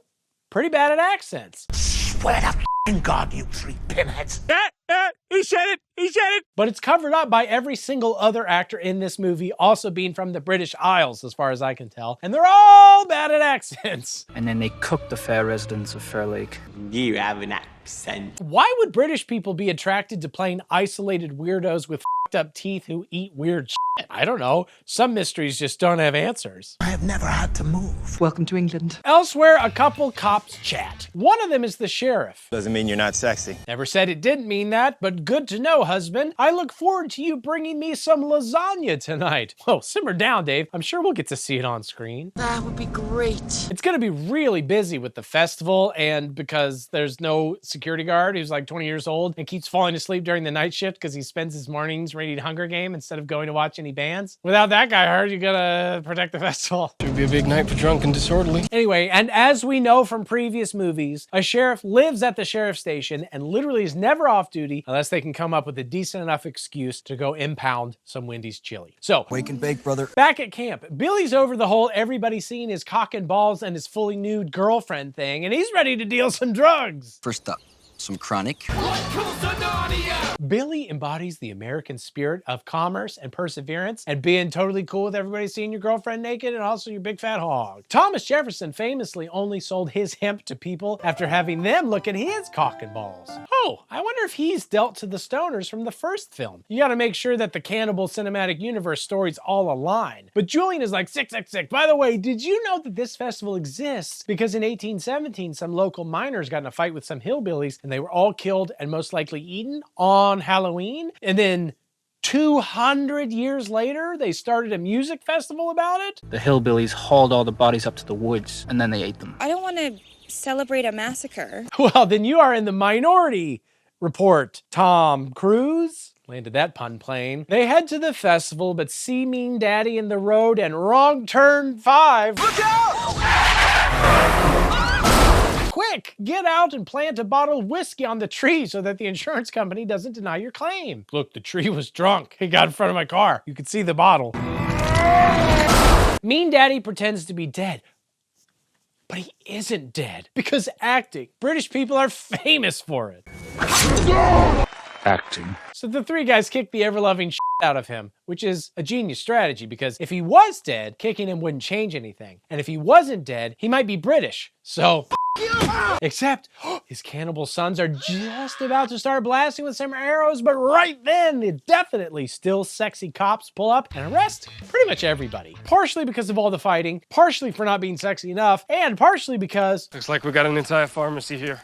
Oh, is it a crime to be healthy? Welcome to Obama's America. The sexy sheriff hauls everybody off to jail, but leaves behind Junior Cop to guard the crashed car until backup arrives in case the car tries to make a run for it. Junior, can you stay with the car? I don't trust it. Unfortunately, Junior is apparently a pacifist cop, and he completely fails to unholster his weapon during the entire time it takes to get shot twice by arrows, have both his ears cut off and eaten, and then just generally murdered. He never unholsters the gun, doesn't even try to fight back. It's like if the Quaker Oats guy was a cop, a pacifist, but also like pretty tasty. I love me some Quaker Oats.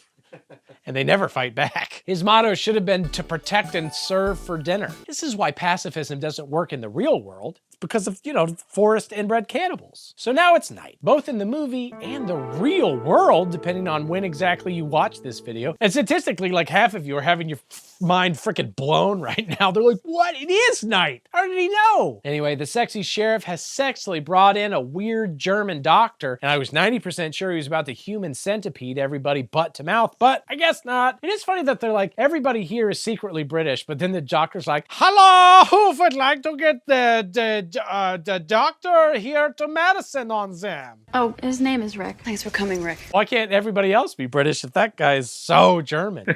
You need to have those stitches removed in about 3 weeks. Instead of just penning it on Mean Daddy's easily scapegoatable ass, Billy admits the drugs were his and his alone, and his friends had absolutely no knowledge of them. So sexy sheriff lets the friends go hang out at some crap motel nearby. Sheriff then realizes Mean Daddy is wanted for murder. And I would like to pause here and ask, how? There is no statute of limitations for murder. If he's wanted for murder, there must have been a witness or some physical evidence. And if you have either of those, there's absolutely no way they didn't also point to this guy being a cannibal. And if there's a murder cannibal in the woods, I really feel like the FBI or somebody would get involved in the manhunt for this guy. Am I really supposed to believe that this guy evaded the law for 30 years when his main plan in this movie was 1, almost get hit by a car, and then 2, pretend he did get hit by the car and try to slash people when they approached, and 3, get the shit kicked out of him. I get that 4 was supposed to be unleash my cannibal sons, but it's still a very weak plan, as evidenced by the literal outcome. I don't know, I guess I just assumed that the least inbred among them would have brought better ideas to the table than his brother sons would have. Whatever, the marshals will come pick him up in the morning. You won't live that long. I highly doubt that. Wow, a double negative response. Who wrote this? Shakespeare's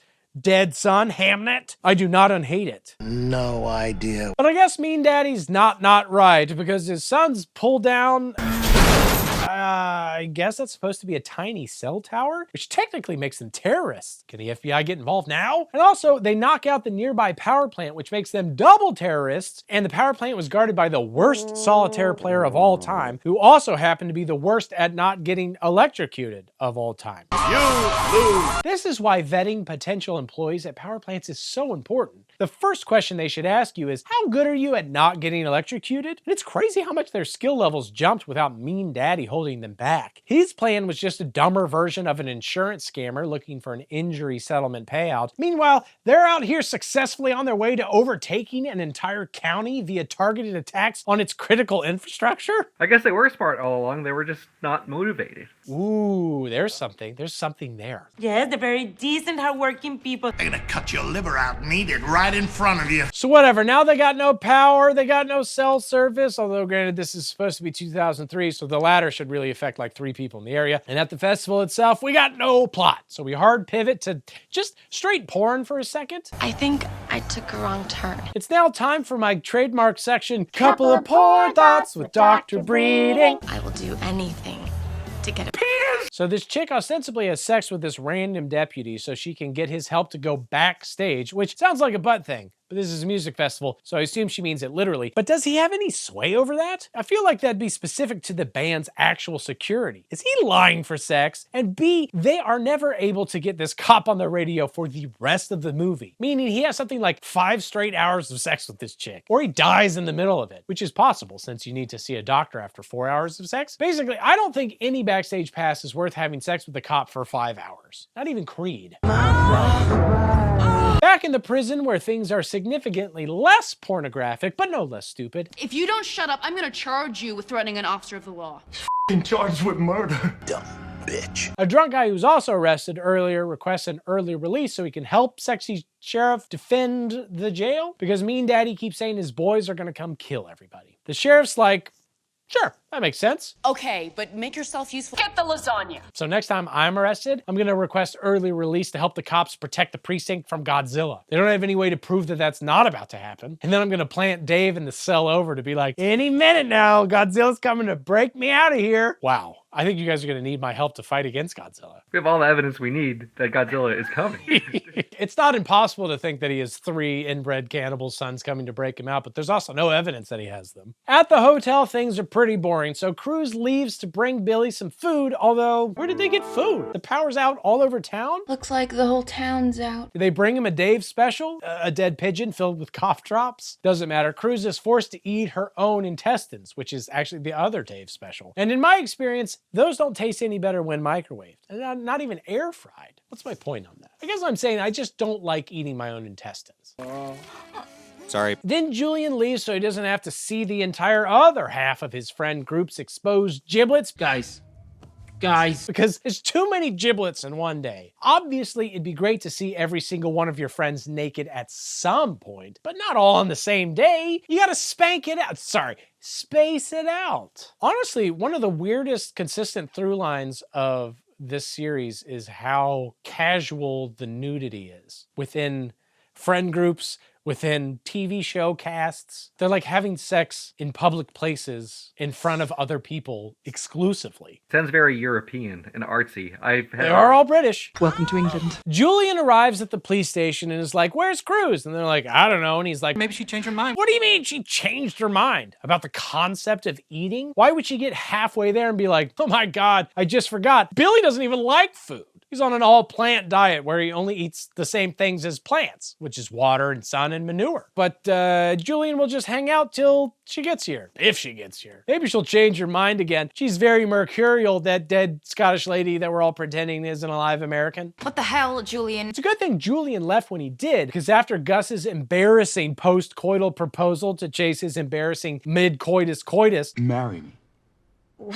They're both attacked by cannibals. What are you f***ing Actually, I think they are, technically or medically. I'm not disparaging the differently abled. I'm stating the fact. But I definitely wouldn't describe any one of them as A frightened tar? Honestly, Jenny, that was well timed. Can't fault you on that one. Gus is dragged away, but Lita manages to clobber one of the cannibals, which does no good, but then she stabs him in the head, which does seem to do quite a bit of good. Maybe if a lot of us were less self-focused and more focused on doing good by stabbing cannibals in the head, this world might be a little bit of a better place. Also, if we all took a minute to drink, Huel. Yeah. Back at the station, sexy sheriff husband finally shows up with food, but I'll go fix some sandwiches and I'll be back in a bit. what? I thought you said you were making lasagna. What does she even see in you? I'm so sorry, Dave. I will text you some lasagna pics later. I know you've been waiting. I thought they were coming. We'll get you some lasagna, Dave, I swear. Don't forget your sandwiches. Last Supper. Gus, meanwhile, wakes up, gets his legs smashed a bunch, passes back out, is dumped in front of the police station, and then finally is run over by the infamous tow truck. It's my boys! Wow. It's a rough morning. I get that it's night, but he was asleep, so. Oh, I can't. As such, sexy sheriff releases Billy and hands out shotguns and is like, we will defend this house. You're all deputized. They're gonna rue the day they assaulted our precinct 13. Also, we need to 100% stick together or else we will probably die. This is very important. They want us to split up, so we should stick together. Okay, now listen, I'm gonna go across the street. Wait, what? I'm going to run to the nearby thrift store by myself because I think there's a shortwave radio over there. Do not follow me. I need to do this alone because if I find any lasagna along the way, I am not sharing. Do as I say, not as I do. Unfortunately, instead of another nearby police station or a Waffle House crew that knows how to throw down, the only guy she's able to contact is some chill-ass dude in New Hampshire who completely doesn't believe her because he has the internet now and he knows things. We here at Dixville Notch are a pretty savvy bunch. Because he's on E-Bomb's world right now and he's like, ain't nothing about cannibals on here, buddy. So like most thrift store trips in small towns overrun by cannibals, that was a bust. You know, I'm always going to thrift stores in small towns that have been overrun by cannibals looking for a cute top. I can't find shit. Hate that. hate that. It's a matter of life and death. So she runs back, but as she does, Lita shows up and is almost blown away by the drunk guy.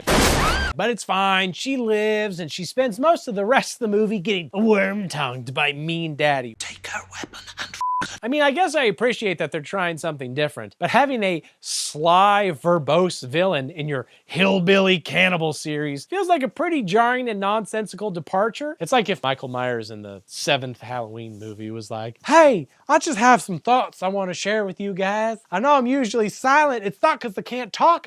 Nobody's giving me the space to say what I'm feeling. And again, who is he having sex with to create those freaks? If we're gonna keep doing these prequels, we should do them right. I demand to see a man have sex with a devil-possessed radioactive mannequin who's also somehow his sister in the next movie, just so we can clear all this up. I can't. She's just a woman. Billy and Julian go look for Billy's girlfriend with the same declaration I made after walking out of Mission Impossible Rogue Nation. I love Cruz. Cruz knows what's up. But like me, after leaving Mission Impossible Ghost Protocol, they stumble upon a dead body. Oh my God. And also, they're both knocked out, which definitely didn't happen to me after leaving Mission Impossible Fallout. It's hard to remember much about that time, except that it was the beginning of the end for MoviePass. So I was forced to drive to friggin' Stanton, Virginia to see the movie in this weird-ass little janky theater. I don't know how long you guys stuck with MoviePass, but I stuck with it to the bitter-ass end, where they would change your password without telling you and shit. They were doing the craziest shit to try to get you to not actually cash it in. It'd be like, oh, the only theater that you're allowed to watch Mission Impossible at is in Stanton, Virginia. I'm like, well, then I'm driving to Stanton, Virginia. They're like, damn it! We're gonna charge $300 a month. It's like, great, I'm still gonna get my money's worth. I'm gonna watch 40 movies. How is he doing it? I'm like watching Ryan Gosling go to space all by myself in Stanton, Virginia in these weird hard-ass seats in a concrete theater. You can't stop me from going to the movies. Anyway. What I don't remember happening from that time was getting buried up to my neck in a soccer field and getting mowed to death, nor do I remember being chained to a soccer goal and being mowed to death. I feel like that would have stuck with me. Also, when did these guys become so wasteful with their food? Have you ever mowed a taco that you were about to eat? No. You gonna mow a lasagna? I think not. Whoa, there's still plenty of meat on that bone. But in an effort to continue never splitting up, Sexy Sheriff asks the drunk to drive her car to the festival and alert her porny deputies. A quick question, should we maybe not send the literally drunk guy who just friendly fired someone? Oh, well, to be fair to him, there was a barbed wire spike strip, which are basically the red shells of these movies. But to be fair to me, he's a drunk. And the main thing I know about drunks is they're pretty bad at driving. But to be fair to the universe, I once messed up my car pretty badly while totally sober and not even driving it. So I dented the shit out of my hood. All shiny and chrome and shit. And drunks are also terrible at staying married to my viewers' moms. I'm sorry, guys. I see you. Oh, the other thing I know is that drunks make for very tasty barbecue if cooked in a big barrel and then exploded. Delicious entrees basted in a sweet Smoky Mountain Jack Daniel's sauce. I don't think that's supposed to happen, right? I think they got something on the ratios wrong. Yes. Way too much pepper. It must be a French method of cooking. Why are you f***ing with me? The explosion of meaty flavor knocks Sexy Sheriff out of consciousness and into Flavor Town for a second. So Mean Daddy really lays his wormy tongue on Lita thicker than ever until she lets him go. You know, Lita, you did the right thing. And hey, he totally promises not to kill her, and that's an oral contract. He must abide by it. He does not want the legal storm that comes with breaking an oral contract because after all, she's in college and she's so smart. Too smart to die. And she has vision. You know what I was saying about vision? Wait, do you mean the MCU character? Well, actually, one time I was walking out of Avengers Endgame and I saw a Somebody help me!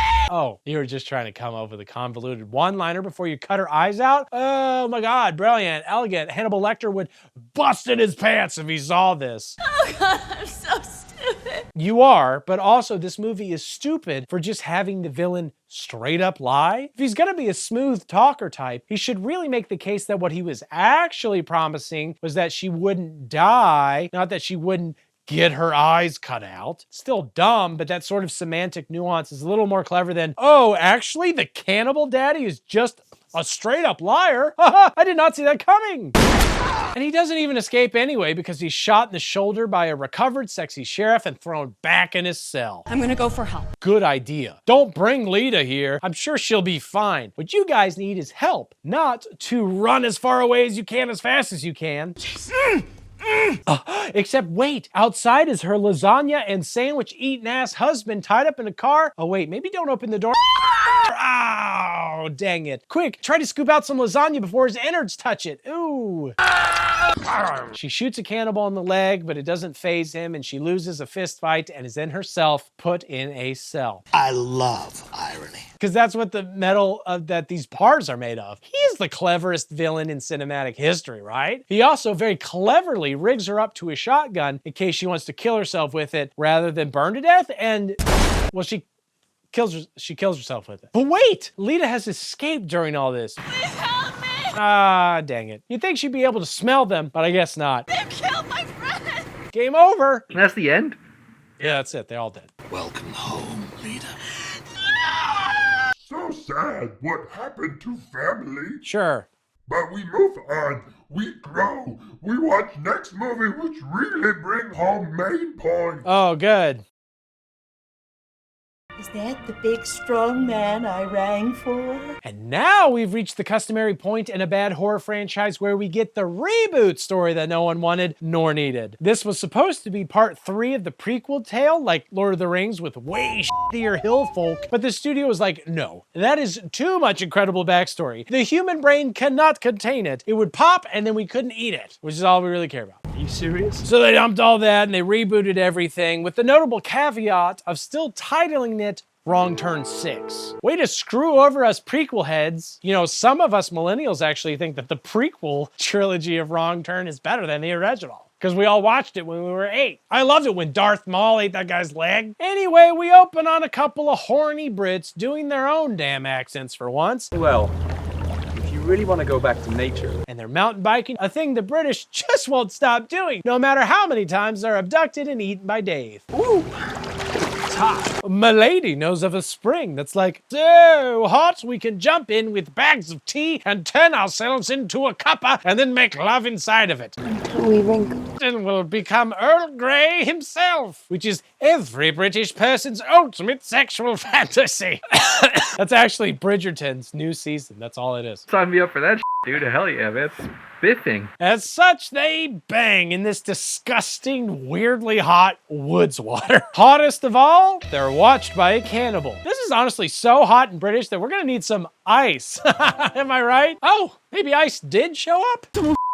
Editor's note, don't include this joke as it will polarize the Russian bot portion of your audience. There will be a lot of people that say, wow, how come you made a really weird political joke 6 movies in to the Wrong Turn franchise? And I'll tell you, it's because I've been paid by George Soros. Wrong Turn Fancy Ass Latin 6. Wow, this one is already so European. Interesting. European style. Speaking of things continental, this dude Danny here is headed to a hotel, the most European of short stay accommodations. Real Americans stay in motels or underneath bridges. Still kind of cool though, right? He evidently inherited this hotel, which is very similar to, I imagine, the butthole of a whale. It's huge. I know, right? The blowhole is just the beginning, Dave assures me. That's right, yeah. The point is, Danny was adopted, and I'm calling it now. He's part inbred cannibal. I learned this from watching Japanese media. As soon as they mention that the people on screen are adopted and not real siblings, very upsetting things are about to happen. And well, now Danny's heir to this spa/resort/hotel thing in the middle of the West Virginia woods that is currently overflowing with old people. Oh, excuse me, horny old people. Is that the big strong man I rang for? Sorry. Unfortunately, no. Your male hooker was likely eaten by inbred cannibals. Please accept our apology and 100 free Cannibal Hilton rewards points. Well, it ain't a Motel 6. Not a lot of Cannibal Hilton establishments, but they're really excellent. But if you find one, you gotta check it out. You must check it The out. continental breakfast is to die for. All the European countries lay before me. There's a bunch of like wet, hot holes of water in the backyard. There's a business center. Yeah. Wi-Fi is pretty cheap, only like $4 an hour. Wow. The hotel's managed by a young, horny couple, Sally and Jackson, who really need this. We need this. God, I hope they get this because they need it. I mean this. I need this. The only problem, Jackson's cannibal cousins constantly want to murder the shit out of everybody. You're gonna ruin this for all of us. Did you not hear how much we need this? Damn it! Fighting with family members or with lovers is already the worst. So fighting with people who are both? I mean, forget about it. Family group chat must be a complicated place. Danny travels there with his hopefully unrelated girlfriend alongside a difficult to differentiate gaggle of friends and actual sex criminals. The one with the GoPro apparently has this nasty habit of filming this other guy's girlfriend while she's naked and then posting it to the internet without her consent. And got 4,000 hits in one day. Bro, those are pathetically low numbers to commit a literal crime for. How bad are your thumbnails? It's a literal naked ass. At least the things I ask Dave to do often result in hundreds of thousands of views and sponsorships. As I always say, the hardest thing about being an inbred cannibal is getting enough nutrition, and that is where Huel comes in. Huel, the perfect solution for inbred cannibals. Let Huel focus on nutrition while you focus on your cousin. That's the best ad read I've ever heard. Besides, come on, it's fun. Anyway, here they are hiding a GoPro in that woman's bedroom, and then again, filming her topless in the pool against her consent. Come on, TL, give us the old girls gone wild. You going to jail. Sorry, I shouldn't be judging a man for chasing views. We've all done questionable things while riding that dragon. For example, I watched all these freaking movies. I need this. Eventually, they stopped committing sex crimes long enough to actually arrive at the hotel, and within seconds, everybody immediately clocks Sally and Jackson as being elbows deep in some incest. Cousins. No, brother and sister. Same thing around these parts. They're not even remotely ashamed of putting the sin in cousin, and I admire their willingness to fight for their love in spite of any obstacles or obstetricians that may come their way. Actually, we're kissing cousins. Great. Yeah. The gaggle of buds fight a bit about whether they should stay at this free resort before eventually deciding, okay, fine, but with one compromise. Let's get naked. That's a pretty sudden turn from ooh incest. The other woman on the trip, who Google claims is named Jillian, is having a really hard time deciding if she hates this place. You can do better. Or if she loves this place. Oh, Bryan, these are Hepplewhite. Good furniture can turn a possible incest den into an incest home. And maybe it's because I'm getting older, but a nice sitting chair? Yeah, that's probably worth risking getting eaten for. Still, it's just enough character for the writer to justify giving her lines in between her nude scenes. Oh, poor puppy. Perfect. Cue some nudity. Where my jugglies at? I'm gonna post this on E-Bombs World. I'm gonna get 4,000 views. I gotta download it to my Zune media player. Get the idea? AI could never. AI will never. Danny pops a bunch of pills in his room because evidently he has had a breakdown at some point and he lost a bunch of people, including all the boyfriends in this group, a bunch of money because he worked on Wall Street. Granted, with 4,000 views per incredibly illegal video, I doubt the sex pervert friend had all that much money to lose in the first place. But that's why Danny's thrilled that he now owns this cool-ass hotel. Oh man, that's tight. Like your sister, am I right? Just kidding. I know that's just Classic mountain breeding. See, I come from a line of West Virginia coal miners that were both named breeding, and they apparently bred enough themselves for me to exist. I'm sure my ancestors would be thrilled that this is how the family line currently makes money. Okay, Daddy, I'm ready for the juice. Go ahead. I'm just very proud of my heritage. They breathed in coal dust so I could breathe in delicious Huel. Thanks, Pop Pop. I have a nutritionally balanced meal in a bottle because other food hurts my tummy. And now I'm going to talk about movies as my job. Not even good movies, just like the worst movies in existence. Sorry, Pop Pop. It's impressive. Really? But yeah, Danny's positively vibrating about all this tightness. So he and Jackson head into the woods to shoot a deer, intercut with cannibals killing a cop. It's just like so art. I mean, when you get down to it, what is the real difference between a deer and a cop? To a deer, aren't we the inbred, crazed out mutant cannibals? This movie is asking some hard-hitting questions. Bullshit. Bullshit. Jackson also admits to Danny that they found him and subsequently reached out about the inheritance as a result of his massive Wall Street up. So you found me through Google? Yeah. Congress could only keep the Danny files covered up for so long. It's like I always say, if you're gonna screw up so big that your long-lost cannibal family can find you on the internet. It's why Dave keeps trying to free all the animals at the zoo and give them assault rifles. He's hoping that it'll help him find his long-lost cannibal inbred family. Danny finishes a deer off with a knife and is cockied with deer blood that he never even attempts to wipe off. Though to be fair, dude wipes hadn't been invented yet, which brings us to our next sponsor, Dude Wipes. When you get cockied on, use a dude wipe, I guess. Jackson and Danny are gone, so Danny's girlfriend, who I guess also f***ed up bad because I can find her name on Google and it's apparently Tony? Literally never heard a single person say the name Tony in this film, but they did show her nude. Well, we do have the internet out here. I'm pretty sure that's what show don't tell means. Tony sends one of the other generic dudes after Danny, but he gets wigged out by a cannibal chowing down on a raw-ass cop of the forest, that is a deer. And in his fear, he bumps into Danny, knocking himself into a razor wire trap that cuts his leg up a bit. Danny's okay though, because Sally rubs some foul-smelling shit on his legs and still doesn't wash his face. Why does he still have deer blood all over his face? I wash this off my hands. Oh, so Sally can wash her hands? Okay. I just have some aches that need rubbing out. Finally, she babe wipes his face, but only because she's clearly considering sitting on it. And you never want to sit your crotch on deer blood. You can have anything you want. That's okay, I don't want to. Oops, never mind. Tony walks in and then tag teams in to Royal Rumble all over Danny's crotch. Ew, don't touch me. Hey, come on. Hey. While Sally sadly listens outside the door, like single tear. The next day, Danny's still high on deer blood and the sexual interest of multiple women, related and non, because my man is literally living in an anime. He flushes his drugs because he's cured. Okay, that explains why the last time I went to the doctor, she sprayed me with deer blood and showed me a picture of a lady butt. And to be fair, I still haven't smoked any meth. I think it's a pretty clear causation there. Danny details his burgeoning plans to renovate the hotel and make it awesome, presumably with deer blood shower heads. Check your lease, man, because you're living in city.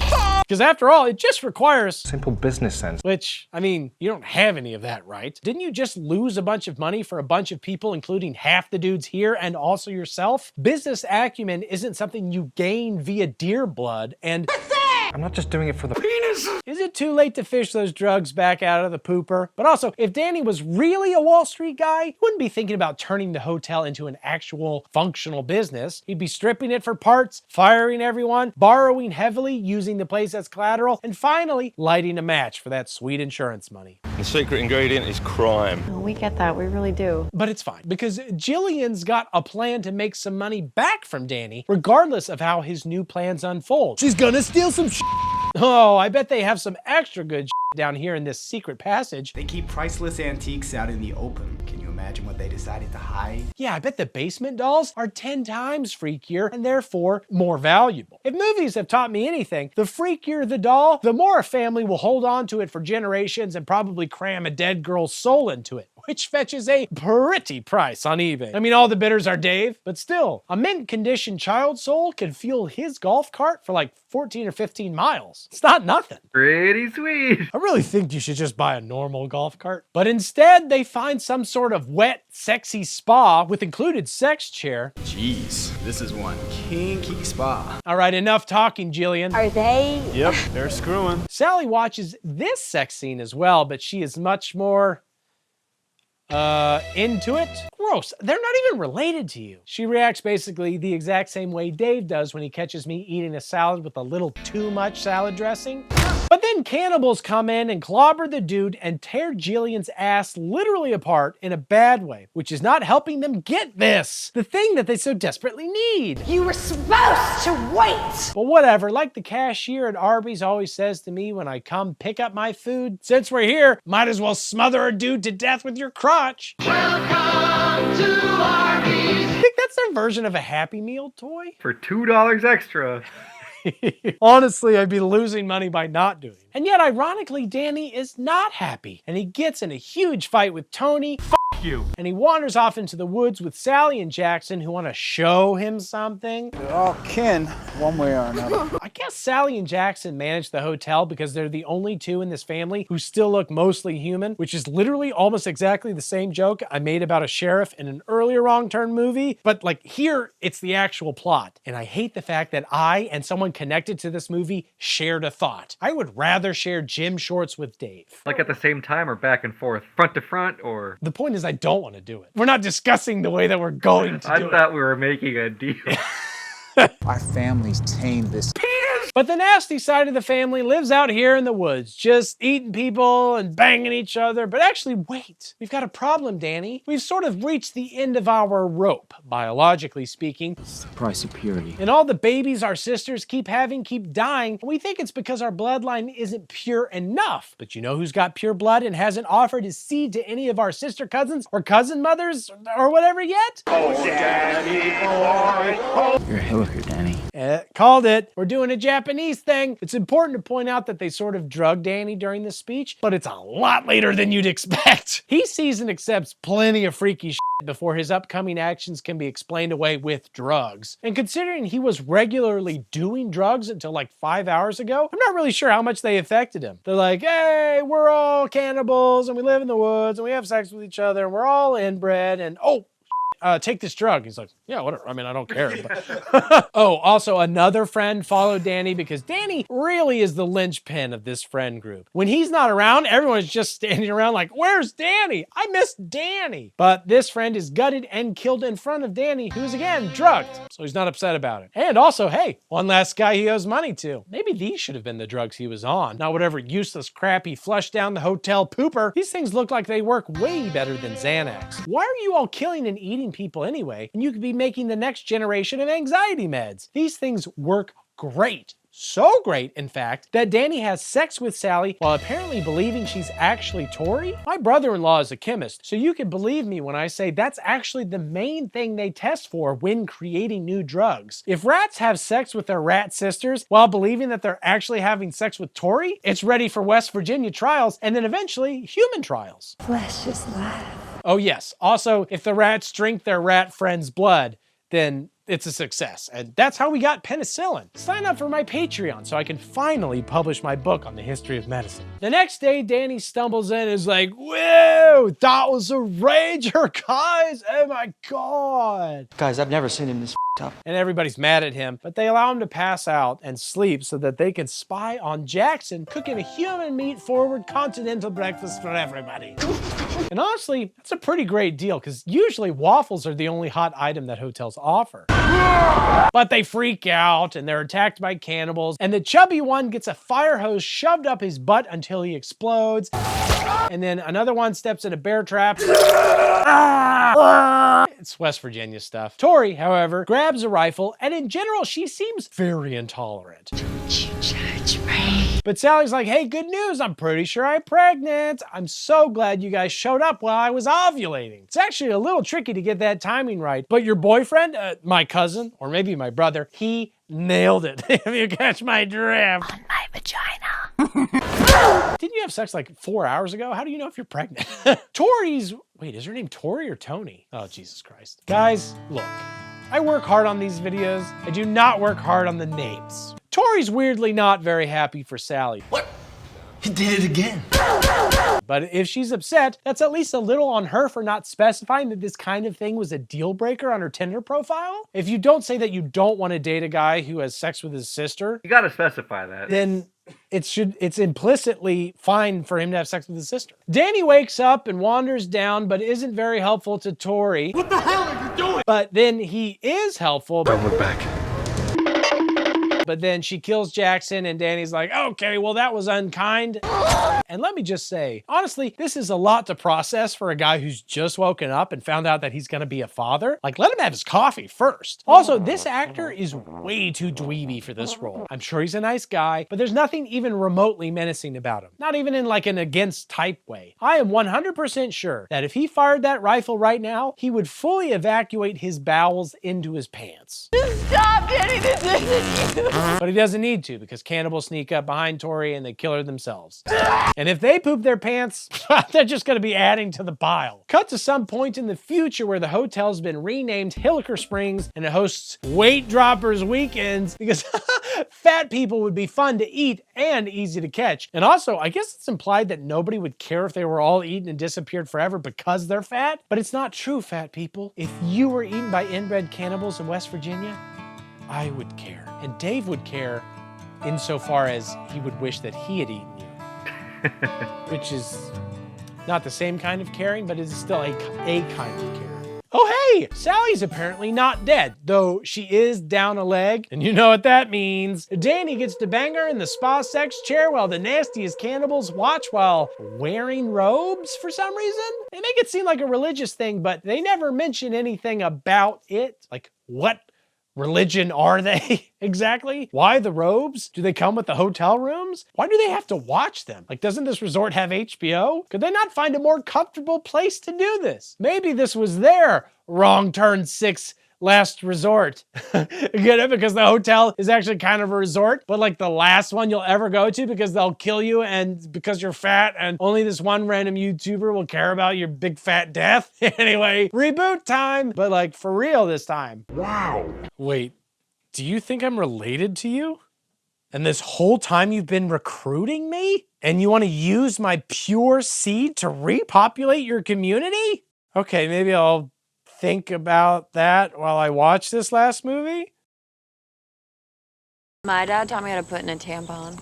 Oh, great. Now we've reached the customary point in a bad horror franchise where we get the reboot of the reboot after the prequel story nobody wanted nor needed. Crazy how both the Texas and West Virginia cannibal incest family series followed the exact same path. I'm trying to understand sort of who I am. I feel like I'm walking around with a mask. Yeah, that makes sense. So not only did they increase the budget from please get naked for me on camera, I promise I'll buy you some Chipotle with guac but no double meat, to a whopping $13 million. They've also increased the runtime from 70 minutes, if you don't include booby scenes, to a staggering nudity-free 110 minutes? Don't try to art up my inbred cannibal franchise. Just put a bullet in its head, please God, or in mine. Either way, my suffering will end. Well, we can make it official if you'd like. But no, here we are watching an old man artfully drive while the camera's tight focus lingers on his old gnarly hands. What is this? No Country for Old Man hands? Come on! What's next? Switching from inbred cannibal hillbillies to a Nordic-style old-timey cult because you just watched Midsummer? That'd be ridiculous. Anyway, old man hands a cop in a small town a picture of his daughter, who is as pretty as she is missing as she is liberal. Who's the black fella? Not his daughter, obviously. It's her boyfriend. But isn't that illegal? See, apparently her and her 5 friends, a much more manageable number of characters compared to the last few, were here in this small town 6 weeks ago to hike. But Daddy hasn't heard from his daughter, Jen, in quite a while, and it's a very optimistic father who assumes that his daughter is missing instead of catching hiker dick left and right. Well, the Appalachian Trail's a hefty piece of real estate. The cop's not super helpful, but really, nobody in this town is. It's a town full of unhelpfuls. You ain't never gonna find him. Specifically, unhelpful Virginians? Oh, what the shit? How dare you reboot the location to besmirch my state's good name? Disgusting. I hope someone eats you even harder than a West Virginian would. Right down to the bone. Cut back to 6 weeks ago, because this is a Christopher Nolan joint, I assume, when Jen and her friends... Sorry, small hiccup there, but it's okay. Jen's daddy taught her to change a tire. My dad taught me how to put in a tampon. But isn't that illegal? His eyes were closed the whole time. Well, Mila, then we'll be sure to call you if somebody pops a pussy, just like the tire of your groin. Yeah, gotta get the jack, gotta jack it up, you know, gotta loosen all the lug nuts. Pop that pussy. Girl power. All wussies and pussies are patched up and ready to burn rubber and rubbers, and these 6 friends head to an air-free B&B in the same town that Daddy would one day visit. Watch out! The gay couple is raucous. They just might transform this place into a B&B, Bear's Bed and Breakfast. I've heard that speed has something to do with it. Speed has everything to do with it. Hear that, boys? Behave yourselves. At a local bar, we learn all 6 of them are very alive and will be forever, and they're very smart and successful and good at diagnosing liver problems in the regulars. Jaundice, hepatitis, Gilbert syndrome. They aren't, however, very polite. Get away from there. Shoo! That night, Darius regales Jen with his great dreams of somehow transforming his non-profit into a raceless, socialist, meritocratic utopia where everybody will work and everybody will share, like, and subscribe. I'd give anything for that. Big talk from the guy who can't even change a tire or put in a tampon, but can only pop them both. You're all marks, no bite, and you'd be eaten for your sweet meat in a true meritocracy, Darius. Also, draw for me this line from your non-profit to this utopia. I don't understand what you're talking about. Best we could get you is a kind of a stupid police state. That's pretty good too. You know, I work in nonprofit instead of on Wall Street. Genderless burger experience. The next morning, Jen goes on a pre-hike run. Jen, that's too much exercise. Your meat is going to be way too lean and tough to chew if you run into any inbred cannibals later. She's also impolitely sweaty during this meeting with some feral-looking German lady and maybe her daughter's sister. Cheers. In a manner. Anyway, hike time. Oh my God, this hike is sick. Calm down. I love the Appalachian Trail. wow, out of towner alert. Bet he doesn't even sleep with his blood relatives like those of us who know it's pronounced Appalachian. I mean, I don't sleep with my blood relatives either, but I could because I know how to say Appalachia. So if you got any questions or you need a guide. And sure, it's a great hike, but then again, it's not exactly a PS5 and a week off work. Oh, it's beautiful. Nature. And Darius wants to take a wrong turn off the trail to search for a Civil War fort. And what is their goal with this hike? I only ask because they're here for like 2 or 3 days, ostensibly to hike the Appalachian Trail, but that's 2,190 plus miles long. The average time to hike through all of it is 6 months. In 3 days, you'll be lucky if you see 0.5% of it. You can't be wasting time on wrong turns and getting hunted for your delicious flesh. And there are plenty of points to hop on the trail, so why would you necessarily feel the need to start in the middle of nowhere, Virginia? Like, where are they all coming from? Why hike this specific part? Why immediately detour for some friggin' fort? This is like getting airdropped halfway up Everest and deciding to descend to check out a bar you heard about in the town over. Quick little side trip, guys. We're all going to hell! Obviously, I don't know, but a tree log gets hucked at them. Or maybe it's just depressed and falls and rolls down the hill. What happens when a tree makes a cry for help and no one is around to hear it? That hits me pretty hard, actually. Many of these trees were my friends. But I'm neither a tree doctor nor a tree therapist, so it's not super clear what's going on. And anyway, the entire group gets friggin' slammed.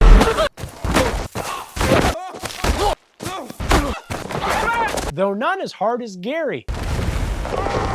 Well, He's in paradise now. He's happy. is he? What religion did Gary ascribe to? In Orthodox sects, getting crushed by a tree might be the worst sin you can commit. Let's really dig into this so we can better understand who does or does not go to paradise once each of these guys' faces are flattened. And also, I gotta know, which paradise are they going to? The one with Sterling K. Brown? Because there's more going on there than you think. Twists upon twists in Sterling K. Brown's paradise. The hit show on Hulu. Watch it while drinking Huel. Never eat solid food again. That's what he believed. But anyway, I guess we need to go back and get some help or something, because it's about to rain. And also, so how about this way? We're lost! Damn. Well, I guess let's just camp then in our huge communal sex tent that now has even more room without Gary. That's kind of nice. Gary's big gay elbows were kept poking me in the side when I was trying to sleep. That was his body. In the morning, they can't find Mila Tiny Bladder D'Angelo. She probably went somewhere to pee. Oh my God, I finally understand her nickname. Not sure how that relates to how she can't pee when anyone is within a 1,000-yard radius. Where'd she go? But between this and her tampon inserting skills, I feel like the movie is really taking the time to help flesh out its characters, instead of relying on shock value. We've been sleeping in the graveyard. Ah, crap. Explains why the ground was so juicy and also haunted, and why Logan Paul is over there recording. What are you doing, Logan Paul? Didn't you learn your lesson last time? Do you ever wonder if long dead corpses are like aged beef to cannibals? Like, do a few years in a coffin really bring out their flavor? Do you ever think about that? Ooh, check out this weird pledge pact plaque that's like, America, am I right? So good. Wait, also all their phones are missing? Things are getting tense out here in the Virginia woods. Oh my, is that a Dave? No, it's just some weird little girl. But that just means that a Dave may be nearby. Hey, Adam, stop! And Adam heroically chases after her. And when he trips, go after her. Darius heroically takes up the chased little girl mantle, except wait, Adam didn't just trip, he got snared. And now he's dragged away into a hole with a snake, which means he's pretty much gone for good. Snake! Bye, Adam. Jen's like, we should leave, you know, to get help. We need to get the off this mountain and get help. I know we said that yesterday, but it's not like we could really help Flat Gary. And it's recently taken on a new urgency. And they're like, okay, sounds good. And they end up at a busted old barn full of knickknacks. It's like a lost and found for the whole mountain. Nice. They also see Adam carried like a hog by a couple dudes wearing ghillie suits and dried skulls, which sort of negate each other slightly, unless they're planning to sneak up on some dead cows through tall grass. But it's fine. They're still very scary looking. It's like you're wearing camouflage and a hat with like all the fruit on it. Just sneaking around. Dead animal skulls coming at me through the grass. I don't think that's normal. Our heroes run up and yell at them a bunch, but unfortunately they don't speak English. So just like Dave, whenever he encounters somebody different, Adam clobbers one to death in epic slow motion, while the other guy... R-U-N-N-O-F-T. He's gone. Just then old Tiny Bladder shows up. It's like, hey guys, guess those 2 thumbs and an empty bladder. This girl. Anyway, what's that? Oh my God. What the f is that guy? And they have a whole debate here about what's ethical in this very specific situation. But Adam was hogtied a few seconds ago simply for heroically chasing a little girl he didn't know through the woods. These are clearly not good people. So once again, somebody says, hey, I don't know, maybe this is crazy, but like, what if we get out of here? Maybe we should look for help or something? Okay, I'll be a bitch about it. They're constantly like, guys, let's go look for help. We gotta get the out of here, guys. We are! Stop saying that. Whoops, Darius runs into another trap. And Luis, Gary, who got crushed by a tree's gay lover, gets grabbed by a guy dressed as a tree. Are Virginia trees homophobes? But okay, seriously, for the last time, guys. We have to go right now, we have to go! I do love how they treat the idea of running away from murderers chasing them as something that needs discussion and the weighing of pros and cons every 15 minutes. Except I guess Mila's gonna hang back since, you know, she fell into a punji pit. I'm in an extraordinarily large amount of pain. And also she was shot to death with an arrow. You guys go ahead. I'm gonna go fall in this punji pit and get shot with arrows. Oh, and Adam's gonna stay behind since he's bagged. But Jen and Darius still want to... Oh, never mind. Guess we're all staying then? This is why democracy does not work. Sometimes you need a person to just take charge and decide that no, we are running away from the forest murderers and we are not getting pungied and arrowed and bagged. But anyway, presently we've got an underwear Jen in a hole, part of a nutritious breakfast, along with, of course, water, an apple, and wet bread. See what I said about hotels skimping on the hot items for the continental breakfast? This is a way worse hotel than the B&B.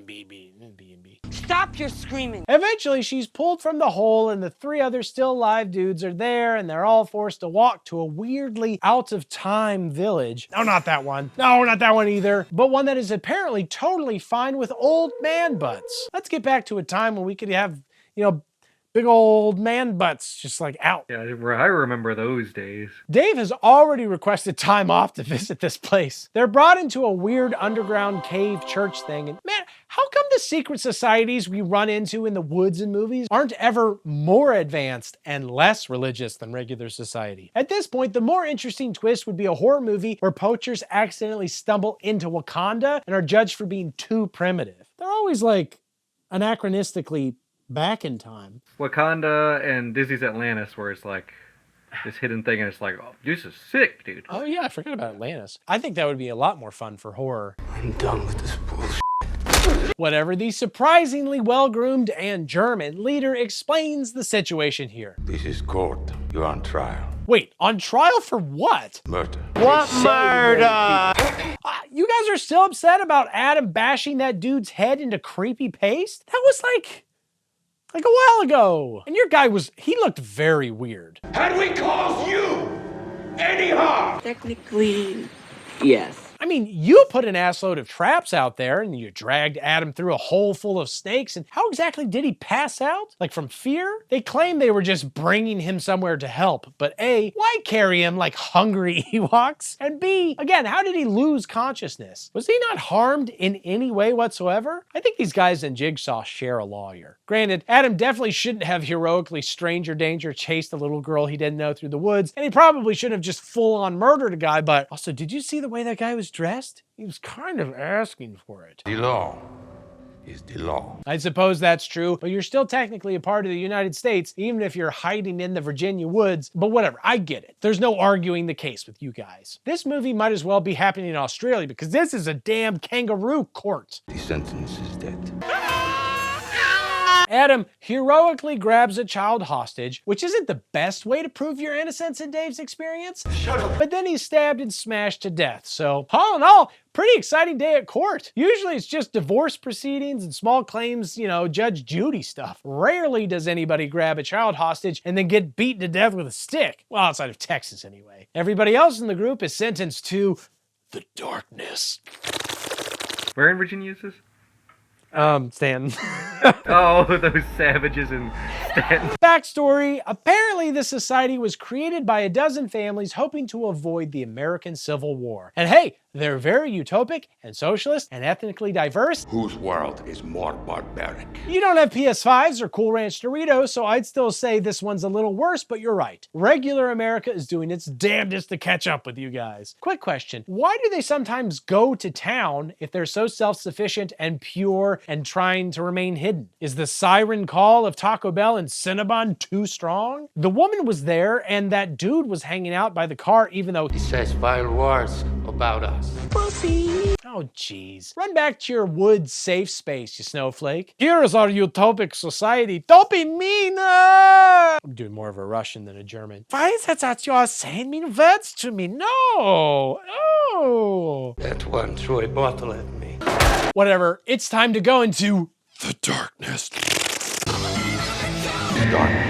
They blind Luis and force him into a cave, which, do you want him to come back as Daredevil Batman? Because that's how you get Daredevil Batman. He's gonna come, he's gonna drop kick you in the ass. But Jen's like, okay, well, then hold on. Obviously, Luis sucks. I didn't need to say anything before you guys stabbed his eyes out, but now that you have... Use us. Darius works in non-profit. Well, why didn't you say so? That's basically exactly the same thing as your society here. And I'm just gonna take a brief second. What do we think nonprofits are in this movie? You guys keep saying that nonprofits are like these societies. Are they? Am I just misunderstanding what nonprofits are? Act like nonprofits are the country of Norway. I don't understand what they're saying. He works in sustainable energy. Okay.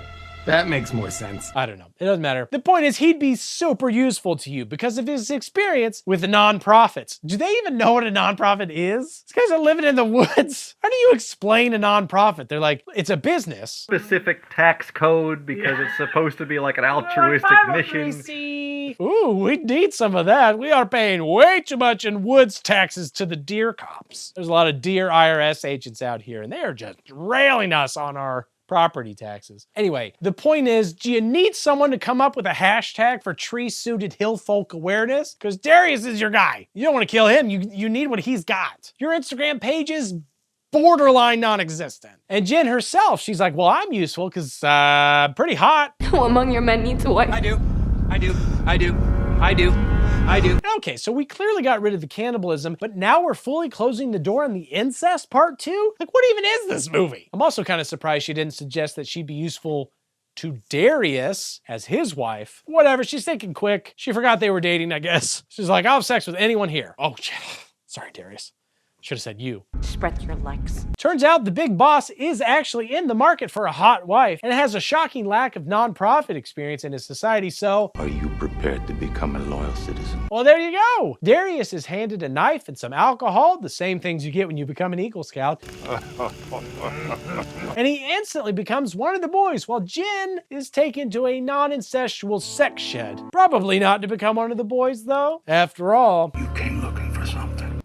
All right, so we cut back to Daddy. Hi. And let me just take a moment to reflect on the increasing creativity in horror film structures. That is, movies like Barbarian basically go in one direction for 45 minutes before fully cutting to an entirely new storyline for the next 45 minutes, only to finally tie both stories together in like the last 15 minutes or so. And I get that it's the same writer/director, but Weapons also has a very unique structure with all the different character perspectives and time shifts. And now I don't want to get too ahead of myself, but I think this movie would be a lot more interesting if we actually stuck with the dad's story for the first 30 minutes of the movie until he actually encounters his daughter, because spoiler alert, upon meeting her, she shoots him in the leg with an arrow and appears to be fully sex integrated into this weird non-cannibal, non-inbred society. It'd be an amazing early movie twist to know nothing about his daughter, except for that she appears to be a fully feral woods person, and then we flash back to 6 weeks earlier and follow Jen's story from the beginning up until the point where they meet. But I think it would be so much more interesting for him to just be looking for his daughter, and then when he finds her, he's discovered this entire society in the woods and she's a part of it. And then you go back and see how... And then you go back and see how that happened, because I think the idea of him not knowing where his daughter is, and then when he discovers her, he simultaneously discovers this entire like village in the woods, because you assume that she's been eaten by cannibals or something, but no, she's integrated into some weird ass society. So like by the time he gets there, it's not surprising that there's a village. It's not surprising that she's integrated. If you're gonna try hard, which this movie clearly is compared to the other ones, they've used the whole cannibal inbred thing as a red herring the whole time anyway. They might as well like make it slightly structurally more creative. And then they cut to a dude jerking off in the woods. 30 minutes of the dad, 30 minutes of Jin, 30 minutes of a guy jerking off in the woods, and then credits. That's a movie, dude! But whatever, currently Daddy learns about the Foundation from the hotel lady. There are people living on that mountain. Murdering and f***ing. And even though he's beaten up by some locals, and the useless cop remains useless, he's still determined to go on one final epic hike to save his hot daughter and her tiny bladdered gay friends, and maybe get some nice footage for his Insta. And there's nothing you can do to stop me. Hotel lady is like, okay, fine, I'll help you out. And she introduces Daddy to her nephew and his son, who will bring Daddy into the woods with guns so they can kill all the woods people. Why'd you agree to do this? Money?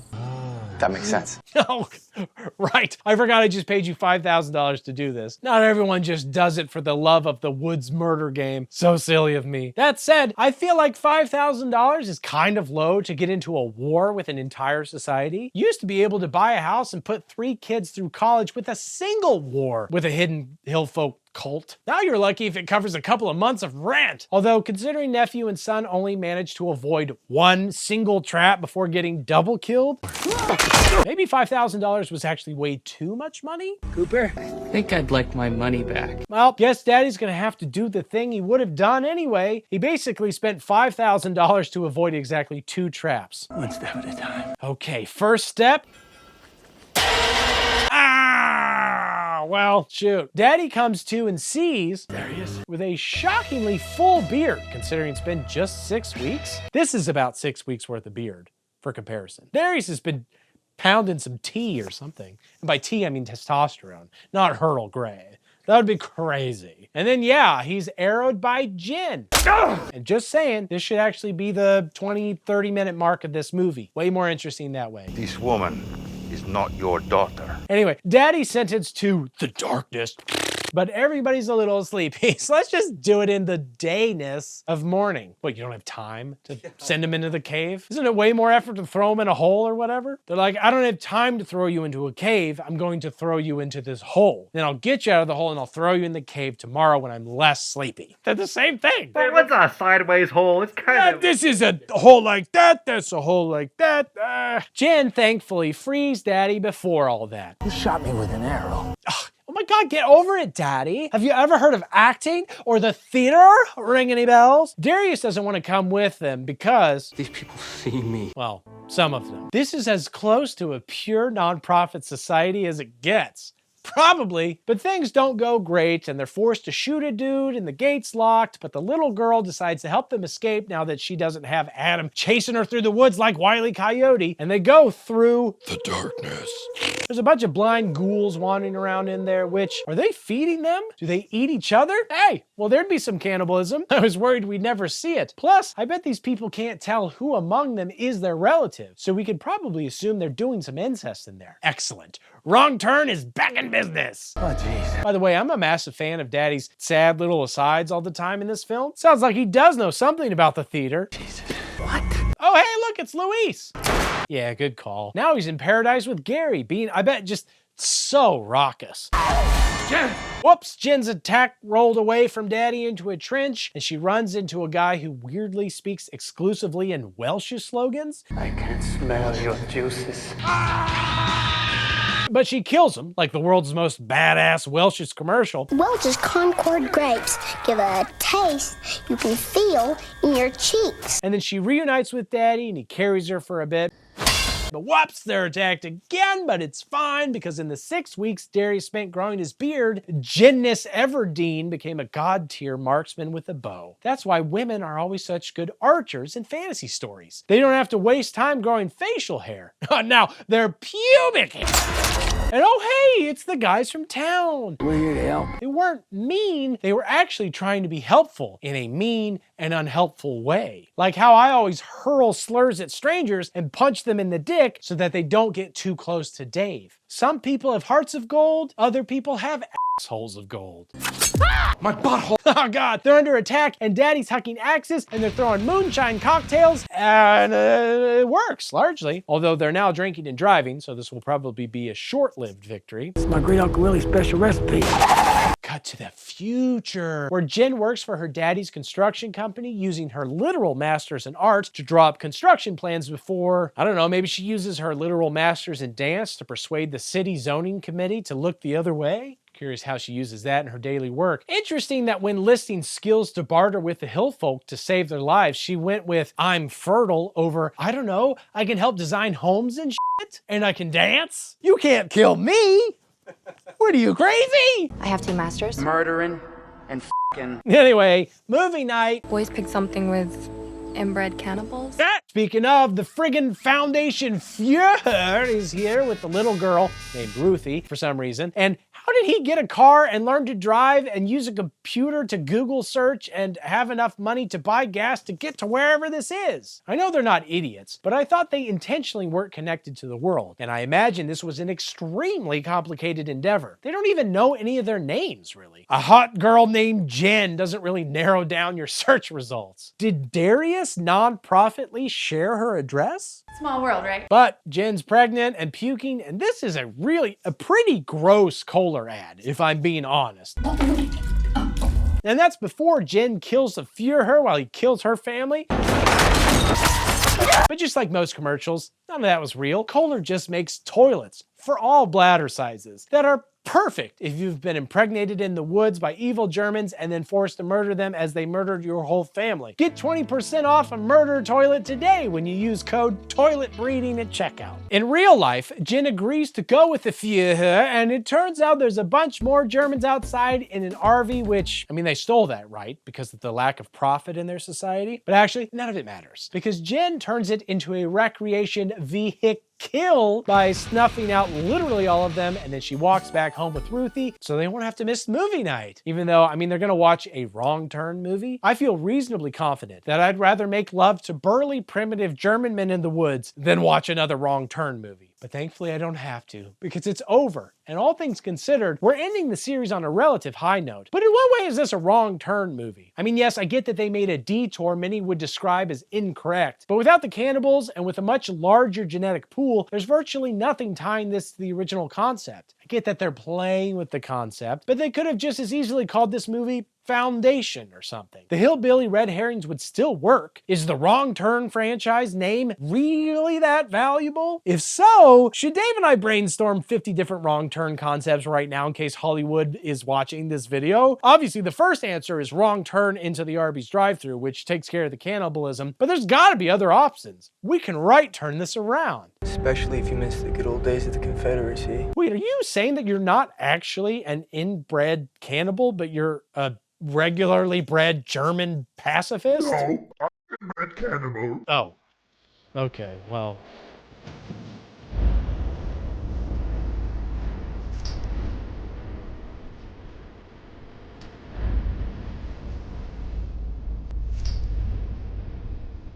Look, I'm not eating human meat all the time, only when I'm having sex with my cousin. I'm not addicted to it.